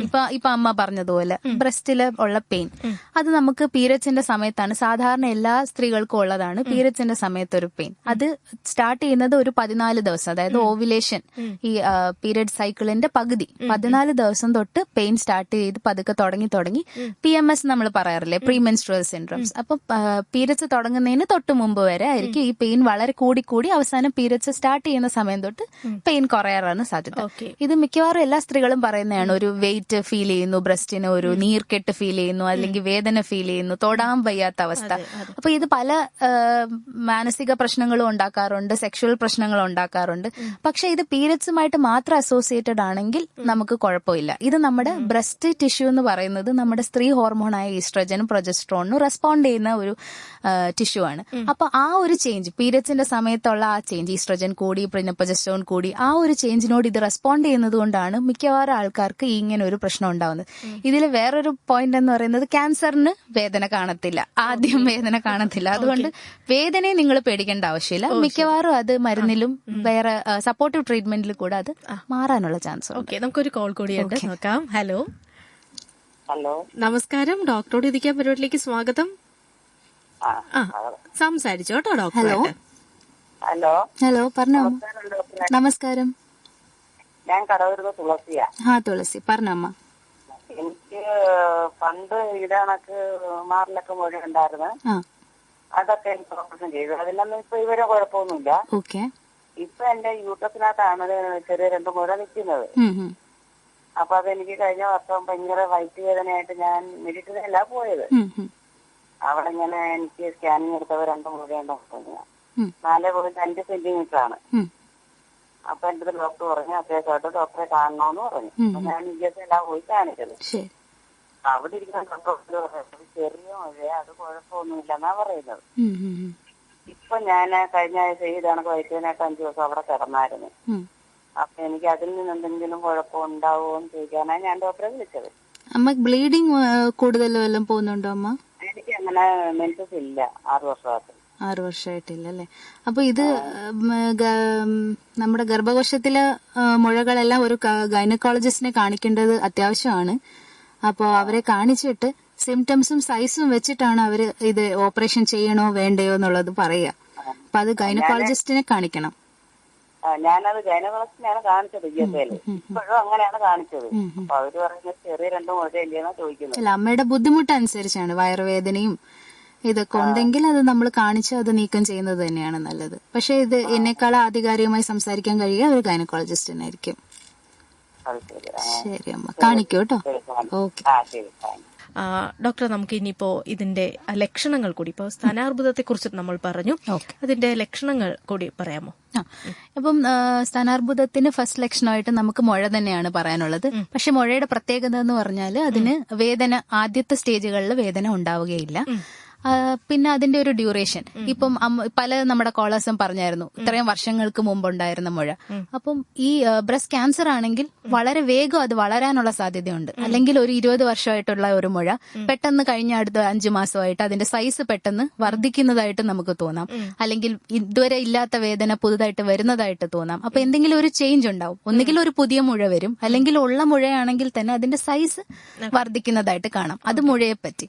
പിന്നെ നിപ്പിളിലുള്ള ഡിസ്ചാർജ്, അതായത് നമ്മുടെ മുലക്കണ്ണിൽ നിന്ന് വരുന്ന സ്രവം, അത് പല ടൈപ്പ് ഉണ്ട്. പക്ഷെ നമുക്ക് പേടിക്കേണ്ടത് രക്തം വരികയാണെങ്കിലോ ഇല്ലെങ്കിൽ ചിലപ്പോൾ വെള്ളം പോലുള്ള ദ്രാവകം വരികയാണെങ്കിലോ നമ്മൾ അത് എന്തായാലും ഇവാലുവേറ്റ് ചെയ്യണം. പിന്നെ നമ്മൾ തൊലിപ്പുറത്തെ ചേഞ്ച്, ഇപ്പം ഉണങ്ങാത്ത വ്രണങ്ങൾ വരിക, അല്ലെങ്കിൽ നിപ്പിൾ ഉള്ളിലോട്ട് കയറി പോവുക, അതിലും ജന്മന ഉള്ളിലോട്ടുള്ളവരല്ല, പെട്ടെന്ന് കുറച്ച് നാളുകൾക്ക് പെട്ടെന്നൊരു വ്യത്യാസം വരിക. പിന്നെ നമ്മുടെ ഓറഞ്ചിന്റെ തൊലി പോലുള്ള സ്കിൻ ആവുക, കുഴി പോലെ നുണക്കുഴി പോലുള്ള കുഴികൾ വരിക, ഇതൊക്കെയാണ് നമ്മൾ വിസിബിളി കാണാൻ പോകുന്ന ചേഞ്ച്. പിന്നെ കക്ഷത്ത് ചിലപ്പോൾ മുഴകൾ വരാം. അപ്പൊ ഇതൊക്കെയാണ് ലക്ഷണങ്ങളായിട്ട് വരിക. പെയിൻ വരുന്നത് വളരെ ലേറ്റ് ആയിട്ടായിരിക്കും. അപ്പൊ ഏതെങ്കിലും മുഴയോ നിപ്പിൾ ഡിസ്ചാർജോ ആണ് നിങ്ങൾക്ക് പറഞ്ഞു തരാൻ എളുപ്പം. അപ്പൊ ഈ ചേഞ്ചസ് കാണുകയാണെങ്കിൽ ഉടനെ നമ്മൾ പരിശോധിക്കേണ്ടതാണ്. അപ്പൊ നമുക്കിനി പരിശോധനയിലേക്ക് വരാം. അതിനും ഒരു കോൾ ഉണ്ട്. ഹലോ ഹലോ, നമസ്കാരം. ഡോക്ടറോട് ചോദിക്കാൻ പരിപാടിയിലേക്ക് സ്വാഗതം. ഞാൻ കൊല്ലത്തുനിന്ന് വിളിക്കുകയാണ്. ഡോക്ടറായിട്ട് സംസാരിച്ചോളൂ. ഹലോ ഹലോ മാഡം, പിന്നെ എന്റെ അമ്മ ഇങ്ങനെ ബ്രസ്റ്റ് ക്യാൻസർ വന്ന് മരിച്ചതാണ്. ഓക്കെ. ഇപ്പൊ 4 വർഷമായി. അതൊക്കെ എനിക്ക് കൈക്കൊരു വലത്തെ കൈക്ക് വേദനയുണ്ട്. പക്ഷെ മുഴകളൊന്നുമില്ല. അമ്മയ്ക്ക് ആദ്യം ഇതുപോലെ വലത്ത് കൈക്ക് വേദനയായിരുന്നു. അങ്ങനെ ഓർത്തോയൊക്കെ കൊണ്ട് കാണിച്ച് പിന്നെ ലാസ്റ്റ് സ്റ്റേജിലാണ് നമ്മൾ അറിയുന്നത് ഇങ്ങനാണെന്ന്. നമുക്ക് എത്ര വയസ്സായി ഈ വിളിക്കുന്ന ആൾക്ക്? എനിക്ക് 38. 38. പേരെന്താ? ശാലിനി. ശാലിനിക്ക് ഇപ്പം സിംറ്റംസ് ഒന്നും ഇല്ല, ആകെ കൈവേദന മാത്രമല്ലേ ഉള്ളൂ. പക്ഷെ 38 വയസ്സായതുകൊണ്ട് തന്നെ നമ്മൾ ടെസ്റ്റ് ചെയ്യണം. എല്ലാ വർഷവും നമ്മൾ സ്കാൻ ചെയ്ത് നോക്കണം കേട്ടോ. കാരണം അമ്മയ്ക്ക് ഇപ്പൊ ലേറ്റ് ആയിട്ടാണ് അറിഞ്ഞത്. ആ ഒരു പേടി എപ്പോഴും മനസ്സിൽ കൊണ്ട് നടക്കേണ്ട ആവശ്യമില്ല. നമ്മൾ ഓൾറെഡി അവെയർ അല്ലേ ഇങ്ങനെ ഉണ്ടെന്നുള്ളത്. അപ്പോൾ സമാധാനമായിട്ടിരിക്കുക. എല്ലാ വർഷവും സ്കാൻ ചെയ്യുക. ആദ്യം എല്ലാ വർഷവും ഇനി മുതൽ 38 വയസ്സായതുകൊണ്ട് തന്നെ ഇപ്പൊ 35 ശേഷം അല്ലെങ്കിൽ 40 ആവുമ്പോൾ നമ്മൾ മാമോഗ്രാം എടുക്കുക. അപ്പൊ മാമോഗ്രാം സ്കാൻ എടുക്കണം. എല്ലാ മാസവും സ്വന്തമായിട്ട് സ്ഥലം പരിശോധിച്ച് നോക്കണം. എന്തെങ്കിലും മുഴകൾ കിട്ടുന്നുണ്ടോ എന്ന് നോക്കുക. എല്ലാ വർഷവും സ്കാൻ എടുത്ത് നോക്കുക. അപ്പൊ നമുക്ക് വളരെ ഏർലി തന്നെ കണ്ടു. ഇപ്പൊ കയ്യിൽ വേദന ഉള്ളത് കൊണ്ട് എത്ര അടുത്ത് തന്നെ നമ്മൾ സ്റ്റാർട്ട് ചെയ്യേണ്ടതാണ് സ്കാനും പരിശോധനകളും. ഡോക്ടറിനെ ഒന്ന് കാണിക്കുക, സ്കാൻ എടുത്ത് നോക്കുക കേട്ടോ. ശരി. സന്തോഷം. ഇപ്പോ സ്ഥാനാർബുദത്തെ കുറിച്ച് പറയുമ്പോൾ ഇനി നമുക്ക് ടെസ്റ്റുകളിലേക്ക് കൂടെ വരാം അല്ലെ? എന്തൊക്കെ ടെസ്റ്റുകളാണ് ഡോക്ടർ ഉള്ളത്? അപ്പൊ നമ്മൾ ഈ എന്ത് സ്ഥാനരോഗമാണെങ്കിലും നമ്മൾ പറയുന്നതിന് ട്രിപ്പിൾ അസസ്മെന്റ് എന്നാണ്. ട്രിപ്പിൾ അസസ്മെന്റ് എന്ന് പറഞ്ഞാൽ 3 ലെവലിലാണ് നമ്മൾ ടെസ്റ്റ് ചെയ്യുന്നത്. ആദ്യത്തെ ലെവൽ എന്ന് പറയുന്നത് ക്ലിനിക്കൽ എക്സാമിനേഷൻ. അതായത് നമ്മൾ ഡോക്ടറിന്റെ അടുത്ത് വരുമ്പോൾ ഡോക്ടർ നിങ്ങളെ തൊട്ടും തലോടിയുള്ള പരിശോധന, അതിൽ നിങ്ങളുടെ പ്രശ്നങ്ങളും പിന്നെ നമ്മൾ തന്നെ തൊട്ട് നോക്കിയിട്ട് മുഴകളുണ്ടോ എന്താണെന്നുള്ളത് കണ്ടുപിടിക്കും. അതാണ് ഫസ്റ്റ് ലെവൽ. രണ്ടാമത്തെന്ന് പറഞ്ഞാൽ റേഡിയോളജിക്കൽ ടെസ്റ്റുകളാണ്. അതായത് നമ്മുടെ സ്കാൻ, എക്സ്റേ എന്നിവയാണ്. അപ്പൊ അതിൽ നമ്മൾ 2 തരത്തിലുള്ളതാണ് എടുക്കുന്നത്. ഒന്ന് നമ്മുടെ അൾട്രാസൗണ്ട് സ്കാൻ. അൾട്രാസൗണ്ട് സ്കാൻ എല്ലാവർക്കും സുപരിചിതമായിരിക്കും അല്ലെ? മിക്കവാറും എല്ലാവർക്കും എടുക്കുന്നതാണ്. അതിന്റെ ഒരു അഡ്വാൻറ്റേജ് എന്ന് പറഞ്ഞാൽ അതിൽ റേഡിയേഷൻ ഇല്ല. അപ്പൊ അതുകൊണ്ട് നമുക്ക് സേഫ് ആയിട്ട് എടുക്കാം. പ്രഗ്നൻസിയിലുള്ളവർക്ക് എടുക്കാം. അത് നമ്മളൊരു 35-40 വയസ്സിന് താഴെയുള്ളവർക്കാണ് അൾട്രാസൗണ്ട് സ്കാൻ എടുക്കുന്നത്. കാരണം ആ സമയത്ത് നമ്മുടെ ബ്രസ്റ്റിന്റെ സാന്ദ്രത കൂടുതലായിരിക്കും. കുറച്ചുകൂടെ ഡെൻസിറ്റി ഉള്ള ബ്രസ്റ്റ് ആണ് യങ് ആയിട്ടുള്ളവർക്ക്. അതുകൊണ്ട് നമ്മൾ അൾട്രാസൗണ്ട് സ്കാൻ ആണ് അതിൽ എടുക്കുന്നത്. ഒരു 40 വയസ്സ് അല്ലെങ്കിൽ ഇതുപോലെ നമ്മൾക്ക് സ്ക്രീനിങ് ആയിട്ട് ഇപ്പം വിളിച്ച ആളെ പോലെ നമുക്ക് അറിയണം, എല്ലാ വർഷവും റിപ്പീറ്റഡ്ലി നമുക്ക് എടുത്തു നോക്കണമെങ്കിൽ നമ്മൾ ഉപയോഗിക്കുന്നത് മാമോഗ്രാം ആണ്. മാമോഗ്രാം ബേസിക്കലി ഒരു എക്സ്റേ ആണ്, നമ്മൾ സാധാരണ എടുക്കുന്ന എക്സ്റേ. പക്ഷെ അത്രയും റേഡിയേഷൻ ഡോസ് ഇല്ല. അതുകൊണ്ട് തന്നെ നമുക്ക് എല്ലാ വർഷവും റിപ്പീറ്റ് ചെയ്ത് ഇത് എടുക്കാൻ പറ്റും. അപ്പൊ നമ്മൾ വെസ്റ്റേൺ കൺട്രീസിലാണെങ്കിൽ അവരത് റുട്ടീനായിട്ട് എല്ലാ സ്ത്രീകളും കറക്റ്റ് ആയിട്ട് എടുക്കുന്നുണ്ട്. അപ്പൊ നമ്മളും അത് എടുക്കണം. എല്ലാ വർഷവും 40 വയസ്സിന് ശേഷം അറ്റ്ലീസ്റ്റ് വർഷത്തിൽ ഒരിക്കൽ നമ്മൾ എല്ലാ മാസവും ഉള്ള ബ്രസ്റ്റ് സെൽഫ് എക്സാമിനേഷന്റെ കൂട്ടത്തിൽ ഈ ഒരു എക്സ്റേ എടുക്കുകയാണെങ്കിൽ ഇതിന്റെ ഡോസ് സാധാരണ നമ്മളൊരു കയ്യോ കാലോ പൊട്ടുമ്പോൾ എടുക്കുന്ന എക്സ്റേക്കാളും വളരെ വളരെ കുറവാണ്. അപ്പൊ ഈ ഒരു റേഡിയേഷൻ ആയിട്ടേ കാണാൻ പറ്റില്ല. അപ്പൊ മാമോഗ്രാം ആണ് വേറൊരു ടെസ്റ്റ് ആയിട്ടുള്ളത്. പിന്നെ നമുക്ക് 3ാമത്തെ ലെവൽ എന്ന് പറയുന്നത് പത്തോളജിക്കൽ ടെസ്റ്റ് ആണ്. അതായത് നമ്മൾ കുത്തിയെടുത്തുള്ള പരിശോധന. അപ്പൊ ഈ സ്കാനിലൊക്കെ ഒരു മുഴ കിട്ടുകയാണെങ്കിൽ അടുത്ത ലെവൽ എന്ന് പറയുന്നത് നമ്മൾ ഒന്നുകിൽ ഒരു സൂചി വെച്ച് FNAC എന്നാണ് അതിനെ പറയുന്നത്, ഫൈൻ നീഡിൽ ആസ്പിറേഷൻ സൈറ്റോളജി. അത് ജസ്റ്റ് നമ്മളൊരു നീഡിൽ വെച്ച് ആ മുഴയെ കുത്തിയെടുത്ത് പരിശോധിക്കും. അപ്പൊ നമുക്ക് അറിയാൻ പറ്റും ഇത് ക്യാൻസർ ആണോ അല്ലയോ. ഇനി അതാണെങ്കിൽ നമ്മൾ അടുത്ത ബയോപ്സിക്ക് പോകും. അതിന് ട്രൂ കട്ട് ബയോപ്സി എന്ന് പറയും. ഒരു പീസ് ഓഫ് ടിഷ്യൂ അതിൽ നിന്ന് എടുത്ത് പരിശോധനയ്ക്ക് വിടും. അതിന്റെ ഇപ്പോഴത്തെ ഗുണം എന്ന് പറഞ്ഞാൽ നമുക്ക് ഏതൊക്കെ മരുന്ന് കൊടുക്കാമെന്ന് വരെ നമുക്ക് ഈ ഒരു ബയോപ്സി വഴി ക്യാൻസർ ആണോ എന്ന് മാത്രമല്ല അതിനകത്ത് ഏതൊക്കെ റിസപ്റ്റേഴ്സ് ഉണ്ട്, അതിന് എന്തൊക്കെ മരുന്ന് കൊടുത്താൽ ഏക്കും, അതൊക്കെ ഇപ്പോഴേ ഓപ്പറേഷന് മുന്നേ നമുക്ക് കണ്ടുപിടിക്കാൻ പറ്റും. അപ്പൊ ഈ 3 ലെവൽ ഓഫ് ട്രിപ്പിൾ അസസ്മെന്റ് ചെയ്യുമ്പോൾ ഒരു 99.9% നമുക്ക് കണ്ടുപിടിക്കാൻ പറ്റുമെന്നാണ് പറയുന്നത്.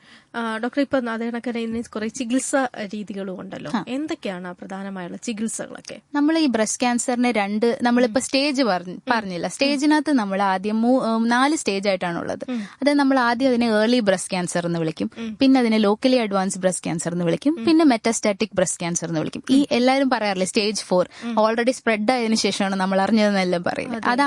അതെന്ന് പറയുന്നത് ലാസ്റ്റ് സ്റ്റേജ് ആണ്. അപ്പൊ അതിന് മുമ്പത്തെ സ്റ്റേജുകൾ, അതായത് വളരെ ഏർലി നമ്മൾ കണ്ടുപിടിക്കുകയാണെങ്കിൽ മുഴുവൻ മാറ് പോലും നീക്കേണ്ടി വരില്ല. അപ്പൊ നമുക്ക് ഇതിന്റെ ചികിത്സാ രീതികളിൽ ഒരു മൾട്ടി മൊഡാലിറ്റി ട്രീറ്റ്മെന്റ് ആണ്. സർജറി മാത്രമല്ല, സർജറി ഇതിന്റെ ഒരു റോള് ഒരു ചെറിയ ഭാഗം മാത്രമേ വരുന്നുള്ളൂ. ഇതിൽ കീമോതെറപ്പി ഉണ്ട്, അതായത് നമ്മൾ മരുന്ന് കൊടുക്കുന്നുണ്ട്, റേഡിയേഷൻ, കറണ്ട് അടിപ്പിക്കുന്നുണ്ട്, പിന്നെ ഹോർമോണൽ തെറപ്പി ഉണ്ട്. അപ്പൊ ഇതെല്ലാം കൂടെ ചേർന്നാണ് ഇതിന്റെ ഒരു ട്രീറ്റ്മെന്റ് വരിക. അപ്പൊ ഏർലി ബ്രസ്റ്റ് ക്യാൻസർ ആണെങ്കിൽ നമ്മൾക്ക് സർജറി തന്നെ ഫുൾ ബ്രസ്റ്റ് എടുക്കേണ്ടി വരാറില്ല. ആ മുഴയും കുറച്ച് ബ്രസ്റ്റ് ടിഷ്യൂ മാത്രം എടുത്തിട്ട് അടയ്ക്കുന്ന ഒരു സർജറിയാണ്. അപ്പൊ നമ്മുടെ ബ്രസ്റ്റ് അതുപോലെ തന്നെ ഇരിക്കും, അതിന്റെ ഷേപ്പ് അതുപോലെ ഇരിക്കുമ്പോൾ സ്ത്രീകൾക്ക് വളരെ സന്തോഷമാണ്. പക്ഷെ ഇത് നമുക്ക് നേരത്തെ പേഷ്യന്റിന് കിട്ടുകയാണെങ്കിലും, ബ്രസ്റ്റ് ക്യാൻസറിന്റെ സൈസ് വളരെ കുറവാണെങ്കിലും വേറെ സ്പ്രെഡ് ഒന്നും ഇല്ലെങ്കിലും മാത്രമേ നമുക്കിത് ചെയ്യാൻ പറ്റുള്ളൂ. ഇത് ചെയ്തതിന് ശേഷം നമ്മൾ റേഡിയേഷൻ കൊടുക്കും. അപ്പൊ റേഡിയേഷൻ കൊടുക്കുമ്പോൾ ബാക്കിയുള്ള എന്തെങ്കിലും ക്യാൻസർ സെൽസ് അവിടെ ഉണ്ടെങ്കിൽ അതിനെ കൊല്ലാൻ വേണ്ടിയാണ് റേഡിയേഷൻ കൊടുക്കുന്നത്. അപ്പൊ ഇതാണ് ഏർലി ബ്രസ്റ്റ് ക്യാൻസർ. നമ്മൾ അങ്ങനെയാണ് ചികിത്സിക്കുന്നത്. അതിന്റെ കൂട്ടത്തിൽ കീമോതെറപ്പി, ഹോർമോണൽ തെറപ്പി ആവശ്യമാണെങ്കിൽ അത് പേഷ്യന്റിന്റെ ക്യാൻസറിന്റെ ക്യാരക്ടറിസ്റ്റിക് അനുസരിച്ചിരിക്കും.